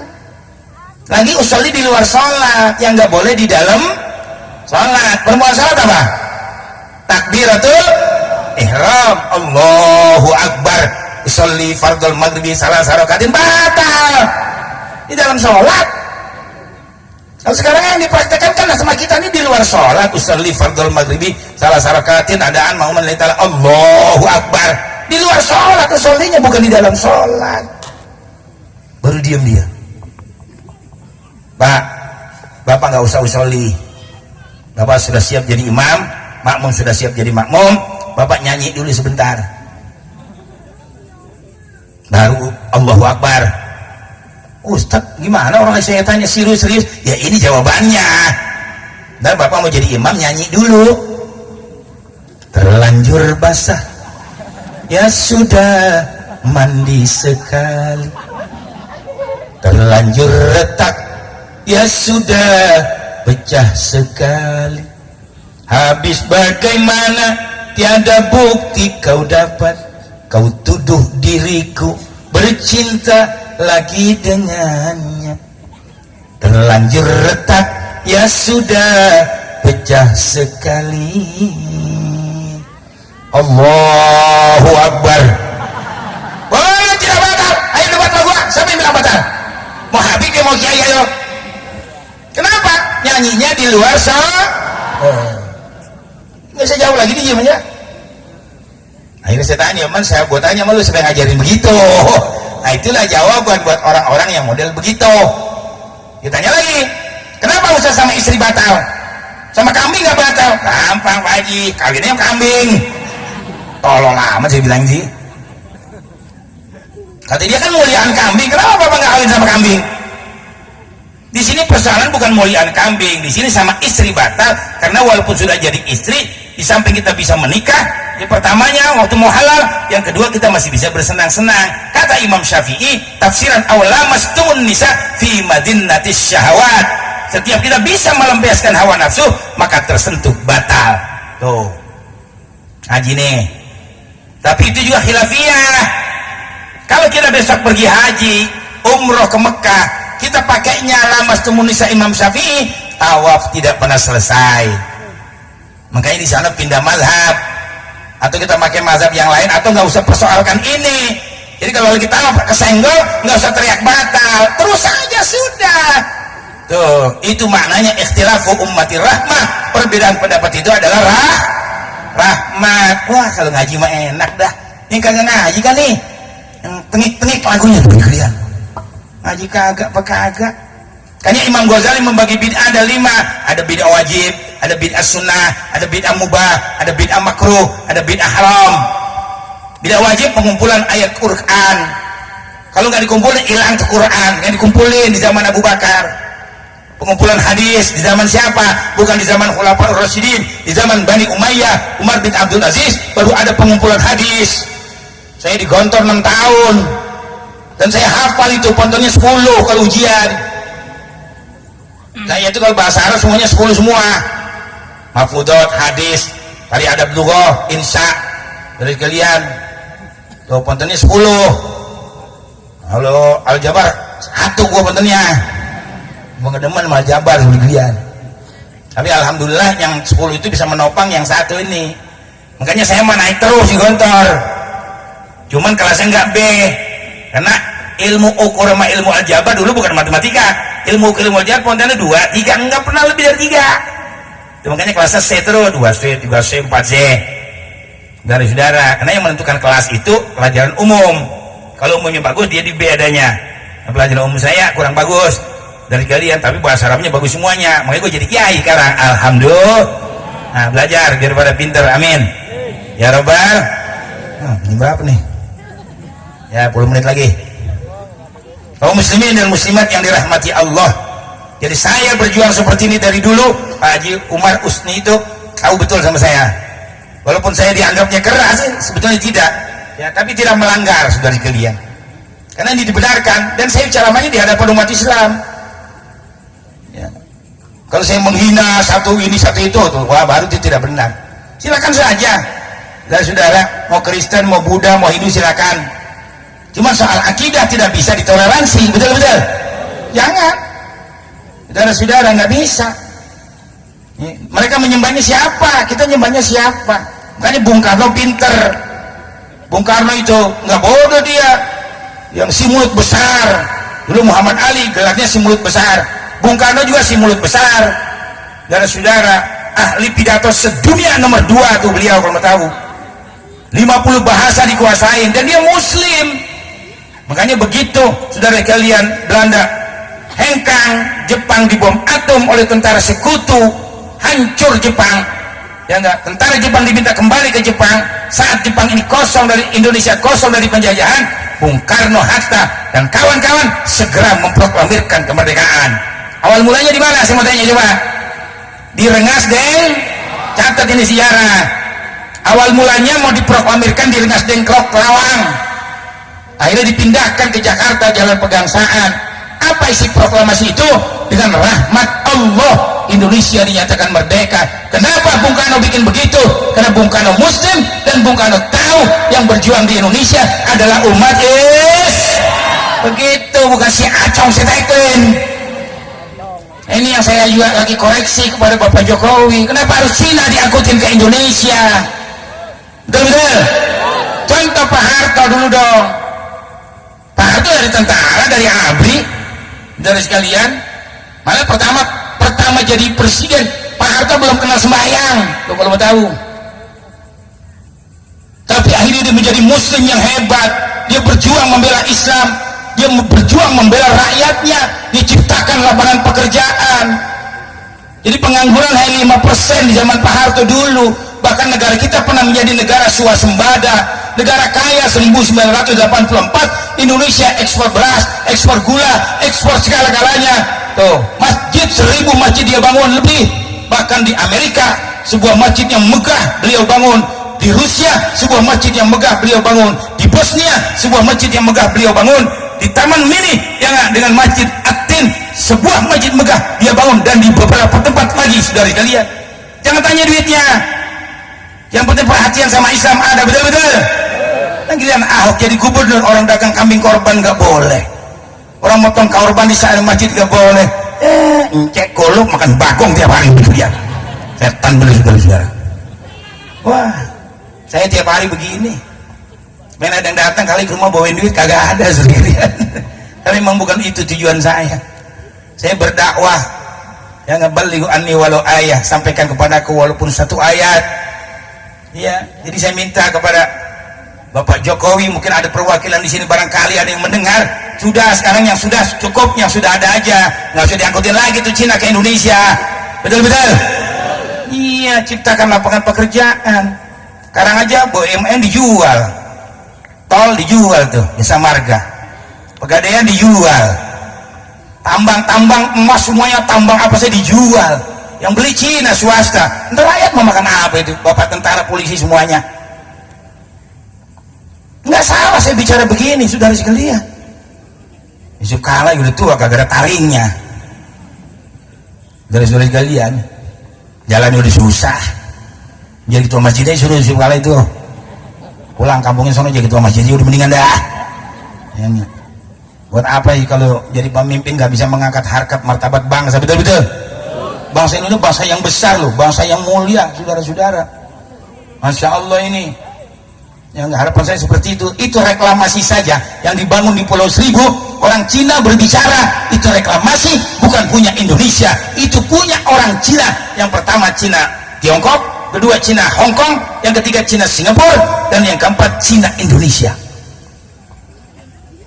Nanti jangankan rakyat, pejabat nggak bisa masuk sono, dipagar beti semuanya.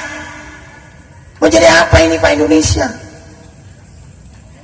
Kalau presidennya orang Cina, apa kata dunia? Saudara-saudara, Presiden Republik Indonesia diminta naik ke atas panggung. Tan Chin Hok, Chung Nyuk Nyao. Apa jadinya? Coba kalau orang Indonesia, ya mau Jawa, mau Sunda, terserah. Saudara sekalian, Presiden Republik Indonesia Soekarno minta naik ke atas panggung. Wah, keren. Presiden Republik Indonesia Soeharto diminta naik ke atas panggung. Keren. Dari saudara, cuman anaknya Soekarno nggak ada yang sembahyang, gue bingung kalian. Ini mulai mega sampai ke bawah nggak ada yang sholat, itu manusia. Wajil bapaknya nggak pernah. Ya bisa lu hati-hati pilih partai. Amin. Woi, dengerin. Pilih pemimpin besok 2019, hati-hati. Coba titip aja sama lu nih. Kalau besok Nurmantio Gatot dicalonin sama Roma, lu pilih dia aja udah, jangan yang lain dari kalian. Biar menteri agamanya gue kan enak besok dari kalian. Amin ya Rabbal. Kaum muslimin dan muslimat yang dirahmati Allah.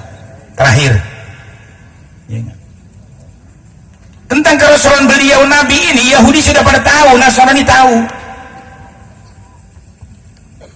Ada dalam Taurat, ada dalam Injil. Tapi mereka kepengennya Rasul terakhir dari bangsa mereka. Makanya kalau kita baca sejarah Mekah, nggak ada Yahudi, satu potong manusia nggak ada. Karena dia nggak suka sama Nabi yang terakhir. Orang Nasrani adanya di Yaman. Tuh, saudara-saudari kalian. Jadi Nabi terakhir itu di dalam kitab Taurat Perjanjian Lama diceritakan Tuhan datang dari Gunung Tursina, tempat Nabi Musa dapat wahyu.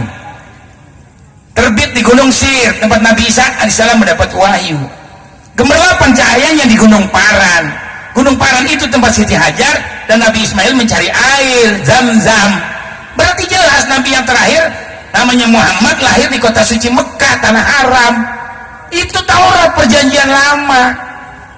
Nah, jelaskan dalam Al-Quran, wa id akhadallahu mitsaqan nabiyyin lama ataitukum min kitabin wa hikmah. Ingatlah tatkala Allah mengambil sumpah mengadakan perjanjian kepada semua rasul dan nabi di dalam kitab Taurat dan Injil dan kitab-kitab sebelumnya.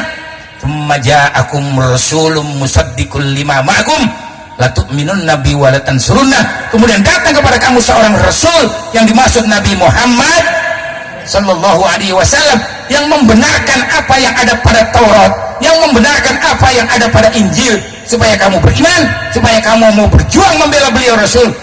Maka disumpah lagi sama Allah, qala aqrartum wa akhadtum ala dzalikum isri qalu aqrarna.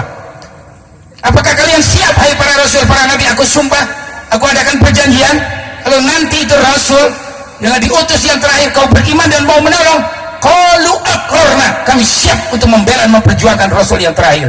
Begitu sumpahnya. Tapi Yahudinya kan akhirnya nggak mau, Nasrani nggak mau, saudara sekalian. Bahkan mereka orang-orang yang menjahati beliau Rasul. Waktu Nabi hijrah umur 12 tahun ke Syam, bertemu dengan seorang pendeta Buhairah. Buhairah menyelamatkan, tolong dibawa pulang saja anak ini. Ada apa dengan anakku, kata Abu Thalib? Mau dibunuh sama Yahudi Nasrani.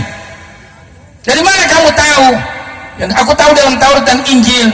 Dan ini jalan Rasul, tadi batu sujud, pohonan semuanya sujud.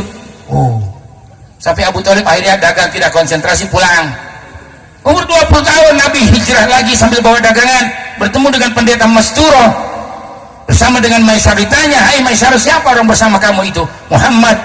Wah, dari mana dia? Dari tanah haram Mekah. Ini calon Nabi.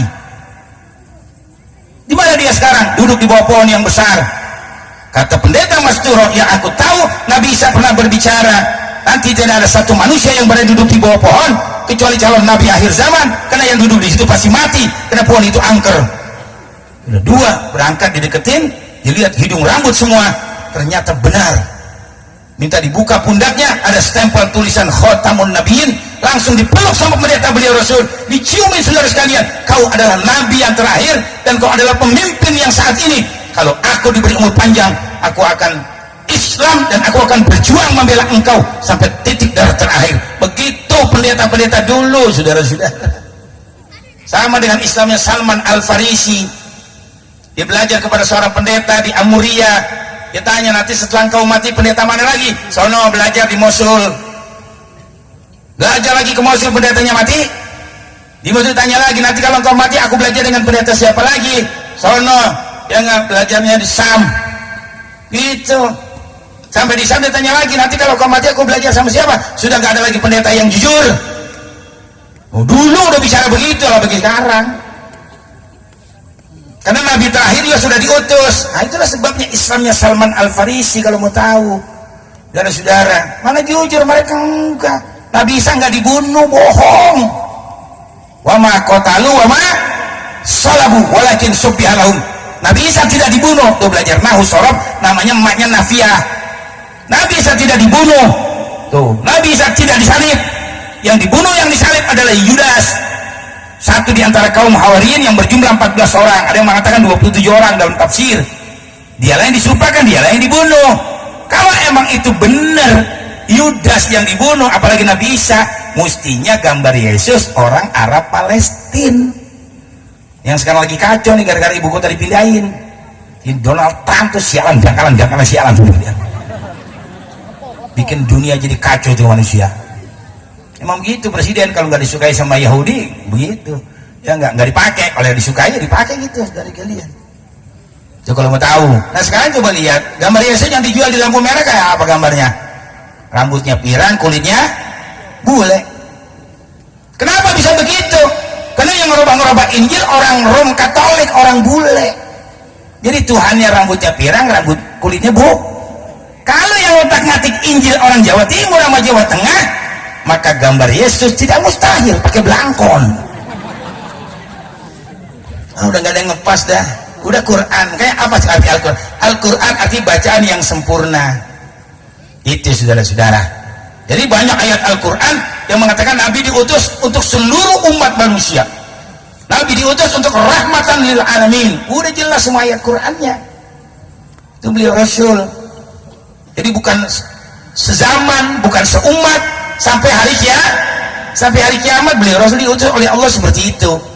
Tapi silakan saja kata Allah, wa qulil haqqu mir rabbikum faman syaa'a falyu'min wa man syaa'a falyakfur. Katakan yang benar dari Allah, siapa mau beriman silakan, siapa yang mau kufur silakan. Kalau sudah ada nerakanya, sudah ada surganya, nggak usah khawatir. Jadi jelas semua dalam Al-Quran. Apalagi Nabi Isa menyampaikan jelas buat orang Ahmadiyah supaya paham. Wa mubasyiram bi rasuli ya'ti mim ba'dismuhu Ahmad, bukan mim ba'dismuhu Mirza Ghulam Ahmad, bukan. Mim ba'dismuhu Ahmad artinya Nabi Muhammad yang diutus itu. Nabi Isa ngomongnya begitu. Mirza Ghulam Ahmad ini nabi. Orang India jadi nabi, kuci-kuci hutahe. Tumpah seai yumus tudai tumene jane sabeni dikai. Joget melulu memberi kalian. Makanya tuh Mirza Ghulam Ahmad mati di mana? Dalam kitab Tazkirah ditulis tuh. Ya enggak? Mati di Cubluk, kalau mau tahu. Orang sekarang nggak ngerti Cubluk ya, orang dulu ngerti. Saya orang Betawi. Di belakang rumah 30 meter ada lubang. Kasih karung goni. Nggak ada pintunya, nggak ada, cuma pas orang masuk doang. Kasih daun kelapa, ditaruh balok 2 situ, lubang. Siapa yang mau berak nongkrong di situ, langsung plung jatuh ke dalam. Dari sekalian. Nah rupanya Mirza Ghulam Ahmad ini orangnya gede tinggi, dia berak di situ, tuh balok udah keropos makan rayap. Begitu dia nongkrong berak, patah baloknya nyemplung ke Cubluk. Dari sekalian 2 minggu bangkainya baru ketahuan tuh yang namanya Mirza Ghulam Ahmad, biar tahu. Wah, ada yang SMS sama saya orang Ahmadiyah. Apa? Pastor yang marah-marah dulu sama saya. Ngomong apa katanya kiai? Bilang pastor itu nggak kawin, menyaboh. Lah emang bener. Kalau kita aja udah 60 tahun nggak kuat kalau seminggu sekali nggak nyampur sama bini. Kalau pastor masih muda, duit banyak, fasilitas cukup, masa nggak kawin? Dan bertentangan dengan fitrahnya manusia yang Allah ciptakan. Karena perempuan diciptakan buat laki-laki, buat perempuan. Saudara sekalian, saya pernah debat pastor begitu. Nanti kalau bapak ingin melampiaskan hawa nafsu, kemana dibuangnya? Gampang deh, bisa tiap malam di mana aja begitu kalian. Pastor ngomong begitu sama saya. Kayaknya agama yang benar dari Islam. Waktu Nabi haji wada, al yauma akmaltu lakum dinakum wa atmamtu alaikum nikmati wa raditu lakumul Islam Madinah. Itu sebelum 70 hari Nabi meninggal. Baca tafsir Hozin, tafsir semua yang sama. Ada yang mengatakan 80 hari sebelum Nabi meninggal turun ayat ini. Pada hari ini aku sempurnakan buat kamu agama kamu, aku cukupkan nikmatku buat kamu, dan aku redho hanya Islam sebagai agama buat kamu. Dan Islam agama praktek. Wah, ada dibilang wali kagak sembahyang. Paul bilang wali nggak sembahyang. Banyak ini, hati-hati saudara kalian. Yang ngaji sembarang udah ngaji sama ustad tuh. Ya enggak. Iman, Islam, san. Iman, Islam, udah. Iman akidah, Islam syariah, ihsan adab. Adab sama Allah, adab kepada sama kita, saling menghargai dan menghormati. Dah. Terakhir, lahirlah Nabi jadi anak-anak tuh, jadi anak yatim. Nabi jadi yatim umur berapa tahun? Yatim piatu umur 6 tahun, 2 tahun jadi yatim dalam kandungan. Ada Ustadz TV bilang katanya 2 tahun, goblok tuh Ustadz. Sama Mama Dede tanya lagi ke tadi, gimana Mama, suami saya kawin lagi diam-diam, haram. Kacau tuh orang. Orang laki kalau kawin nggak bilang katanya haram, sama aja zina, goblok. Siapa yang ngasih Pak? Bapak-bapak mau kawin bilang sama bininya sampai botak sariawan lindung berbulu nggak ada ngizinin. Nggak ada orang perempuan yang ngizinin laki kawin lagi, tolol banget tuh manusia. Makanya izin bukan di tangan istri, nggak ada izin di tangan Allah. Laki boleh saja kalau mampu, silakan, mampu seksnya, mampu dunianya, mampu ngatur waktunya, silakan. Jangan dia berzina, jangan dia melacur. Kalau dia mampu silakan saja, banyak. Ya enggak, di kita ini dari mulai pejabat sampai ustadz yang bini 2-3 banyak. Jangan 7. Tuh bininya si Junedi banyak katanya tuh, dan 6-7 kalian. Dulu ketua FBR bininya 7, ya jangan. 2 juga gempor lo. Tiap malam lu pakai dah, pindah sana, pindah sini, pindah sana, pindah gempor. Benar sekalian, mesti diatur, seks itu mesti diatur. Jangan semau di kita, jangan ngikutin hawa nafsu.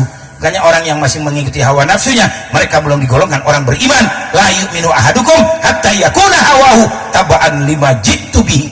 Belumlah kamu dikatakan beriman selagi kamu masih mengikuti hawa nafsunya. Tapi kalau mampu silakan. Ada teman saya betul-betul dia kaya, dia gentleman, 4 bininya. Dia bisa atur, saudara kalian nggak apa-apa. Pantes lagi mah. Lihat aja cowet ya, lo cowet sama ulekan. Cowetnya 4, ulekannya 1, pantas gitu? Pantas. Keulek semua lagi. Ya. Coba sekarang, saudara sekalian, cowetnya 1, ulekannya 4, beradu gak tuh? Tapi kalau rebutin anak siapa tuh? Anak rame-rame? Kayaknya Allah udah lebih tahu. Tapi silakan diukur dengan kemampuan kita. Gue tanya lagi nih ibu-ibu, ketel, eskan, tau gak eskan? Ketel. Ya enggak, ketel 1 gelas 4, cakep gak dah? Nggak sering ngomong dia. Cakep. Coba sekarang gelasnya 1, ketelnya 4, luber Paul. Mau kemana ikut menang aja lagi, mau kemana urusan begini mah. Tuh, cuma tetap difikirkan, betul. Ya enggak, jangan merubah takdir. Wanita ditakdirkan yang melahirkan, bukankah itu bukti keimanan? Wanita adalah ibu manusia, janganlah bersikap seperti ayah.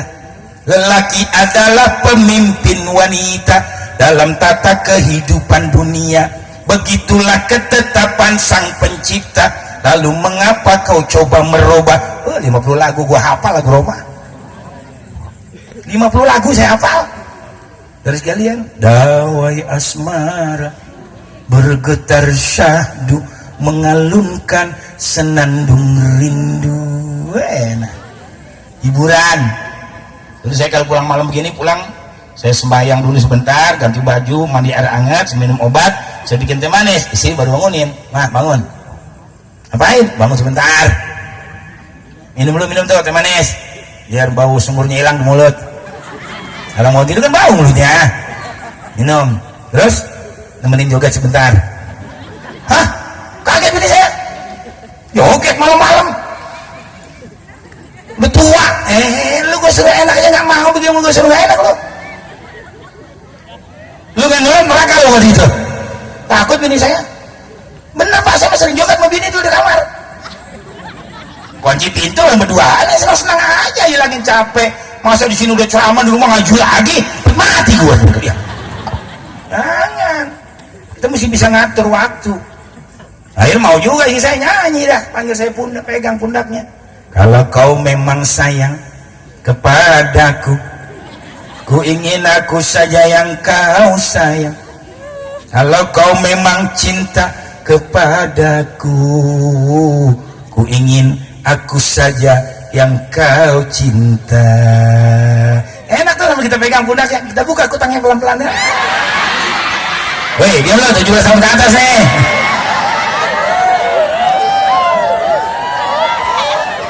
Nikmatin hidup, betul-betul.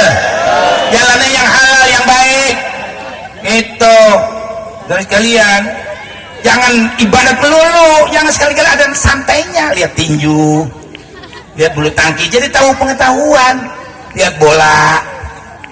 Tuh, dari sekalian, siapa pemain termahal, siapa pemain hebat, kita jadi punya perbandingan. Guys, saya minta begitu. Lihat Neymar dijual mahal, 2, berapa triliun tuh dijual. 2 triliun lebih tuh Neymar dibeli dari Real Madrid, sudah sekalian dia sama Prancis.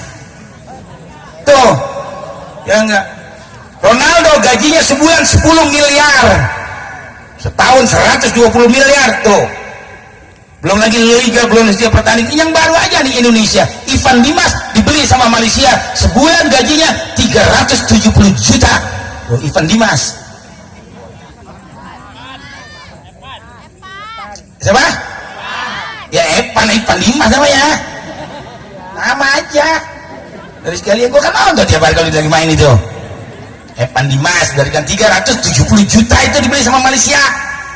Kayaknya ustadz di sini biar pengajiannya berjalan, Islamnya hebat, ustadznya harus diperhatikan. Ngajar di majelis kasih 300.000, khutbah Jumat kasih 500.000. Makanya lu sembahyang bawa duit, Paul. Taruh di kotak situ, buka kotak 2,5 juta, kasih ustadz 500. Jadi ustadz dakwanya enak. Khutbah Jumat gocap. Apa-apaan?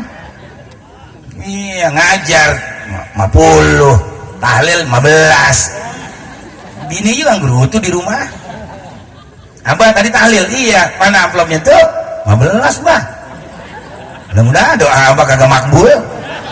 15. Bukan 250, abah 250. Mudah-mudahan doa abah makbul.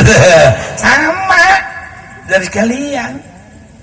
Ya, saudara-saudara, jadi akhir Nabi jadi anak yatim, nah mesti hormatin anak ya. Jadi yang nggak punya duit, ya doain saja.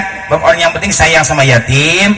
Ya enggak, kita punya duit kita bagi, nggak punya duit ya kita doakan dia. Besok kita di surga kayak begini sama Nabi nih. Tuh, amin. Jadi nggak usah khawatir. Tadi udah dibilangin, ya sekecil apapun kita sedekah sama anak yatim. Bahkan kalau kita tidak sayang orang yang mendustakan agama itu termasuk. Ara'aital ladzi yukadzibu biddin fadzalikal ladzi yad'ul yatim wa la yahuddu 'ala ta'amil miskin. Hanya hidup nggak boleh sendirian, mesti bermasyarakat, berbangsa, bernegara. Tahukah kamu siapa orang yang mendustakan agama? Orang yang menghardik anak yatim, orang yang tidak peduli dengan orang-orang miskin. Itu saudara kalian, orang yang mendustakan agama. Yatim piatu malang nasibmu. Semoga Tuhan selalu melimpahkan rahmatnya padamu. Amin. Allahumma amin. Taleng-taleng. Yatim piatu, besarkan hatimu di dalam mengarungi hidup yang penuh tantangan ini. Amin. Allahumma amin. Saya suka nangis kalau nyanyi ginian. Saya yatim udah sarjana muda, sudah baru yatim saya, tapi sedih juga. Wahai semua kawan, atasmu kewajiban menyantuni mereka dan mengasihinya. La la la la la la la la la la la la. Wahai para hartawan, coba ulurkan tangan untuk membantu mereka dalam kehidupan. Sungguh engkau manusia yang tiada beriman bila pada mereka tak belas kasihan. Sungguh engkau manusia yang saya tuju mendustakan agama bila pada mereka engkau sia-sia. Tuh Rawahu Roma Irama. Emang karangan dia udah bermutu semua. Dari sekalian, ini semua diambil dari Al-Quran. Saya waktu pulang dari Gontor tahun 78, kemudian saya mengajar, diserahkan yatim 12. Ponakan saya ada 10, bapaknya 2 meninggal itu. Yang satu 7, yang satu 3. Adik saya juga begitu. Saya besarkan, saya sekolahkan, kuliahkan. Hidup saya senang. Di dunia sudah senang hidup. Ya, senang itu bukan berarti duit banyak. Orang berkah itu belum tentu kaya, betul? Wih, orang kaya belum tentu berkah. Mana buktinya? Kita punya duit 200.000, ntar lapar beli sate ayam di jalanan, kenyang. Tuh berkah namanya, punya duit 200.000 Nah orang punya duit 100 miliar, 200 miliar, ya enggak, boleh ngerampok dan lain sebagainya, dikasih penyakit jantung. Punya mobil nggak berani kencang, nggak berani makan daging kambing, darah tinggi. Dari sekalian, nggak berani makan durian, kencing manis, kena liver, jantung, paru-paru, ampak, bayangin dengan modal kerjaan. Apa artinya punya uang ratusan miliar? Makanya ada doa diajarkan, Allah merzukna sehatan fit taqwa. Ya Allah, berikanlah aku rezeki sehat di dalam bertakwa. Wa tula umrin fi husni amal, minta panjang umur tapi dalam amal yang baik. Wa rizqan wasi'an la tu'adzibna alaih, minta rezeki yang banyak, jangan kau azab dengan sebab rezeki. Nah, selesai. Nabi masa yatim, alam yajidka yatiman fa'awa. Ini aja.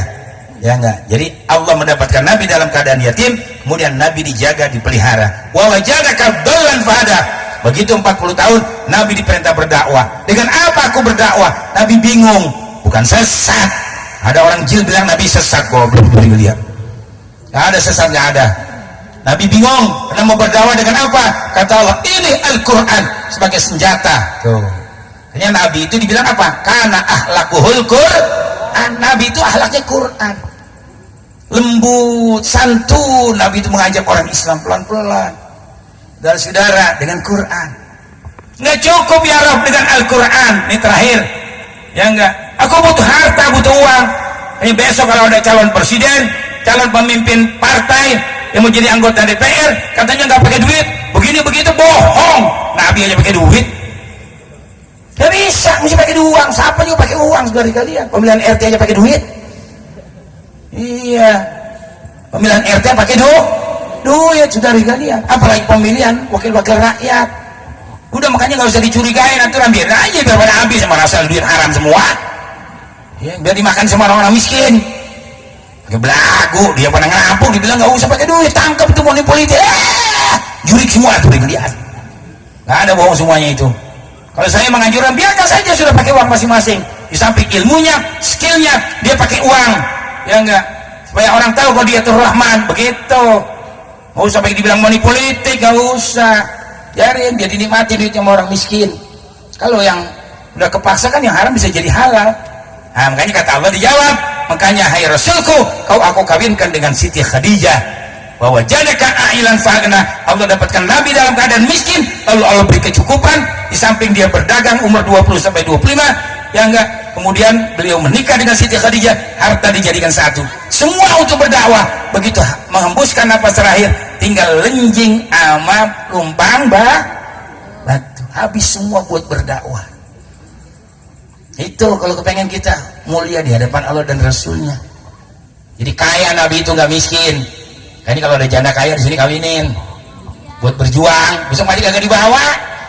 la yanfa'u malun wala banun illa man atallaha biqalbin salim. Nggak ada gunanya lagi harta, anak, semuanya. Yang berguna hanya iman dan amal saleh. Ya, satu cerita menarik buat saudara-saudara. Di tempat saya ada janda kaya, tapi umurnya udah 65 tahun. Orangnya cantik, tinggi semampai, rambut ikan mayang, hidung mancung, bibir mekar delima, muka lonjong daun sirih, kulitnya putih lobak, lehernya leher soang. Enak banget dia. Tangannya bengkok batang waru, betisnya bunting padi, matanya kubil bagong. Cakep banget, orang udah gak ada bosan dilihat. Mobilnya Honda Accord sama Fortuner, kontrakan 50 pintu. Cuman maaf, dia gak demen maki-aki. Demennya sama pemuda-pemuda, dia punya duit. Udah berapa kali kawin itu dicerain terus, udah lemah dicerain. Laki-laki apalagi, meletot sana meletot sini udah. Ya nggak mau dia kawin laki-laki, maunya mau berondong. Satu saat ada pemuda ganteng didemenin, anak mudanya nggak mau. Ngapain mau kawin sama nenek katanya? Tapi saudaranya mendukung. Udah, kamu mau aja kawin sama dia, itu numpang hidup. Orangnya cakep, biru tua juga. Nggak ada bosannya daripada Ibu Mani di Cilengsi yang 70 tahun kawin sama 40 tahun. Kan ada TV ya, Ibu Mani Cilengsi kawin sama orang umur 40 tahun. Ya Allah, apa yang mau diambil itu dari dia. 70 tahun, dan lagi di Manado 83 tahun, laki 23 tahun. Ini mah perempuannya cakep sudah sekali dia. Akhirnya tuh anak laki mau kawin. Malam pengantin baru seminggu mati tuh anak muda. Mati. Mestinya mati yang dia yang tua, yang muda yang mati. Saudaranya nggak terima, jangan-jangan jadi tumbal anak gua. Dilaporin sama polisi. Bukan sama Pak Umar, bukan polisinya juga dia. Dilaporin sama polisi, diperiksa. Polisi nggak punya bukti, nggak bisa memutuskan. Penasaran keluarganya, lapor sama rumah sakit, sama dokter visum. Begitu di visum baru ketahuan kematian anak muda karena minum susu yang kadaluarsa. Paham? Nah, dah ini aja ya. Jadi mari besok habis peringatan Maulid biar pada akur semuanya, amin.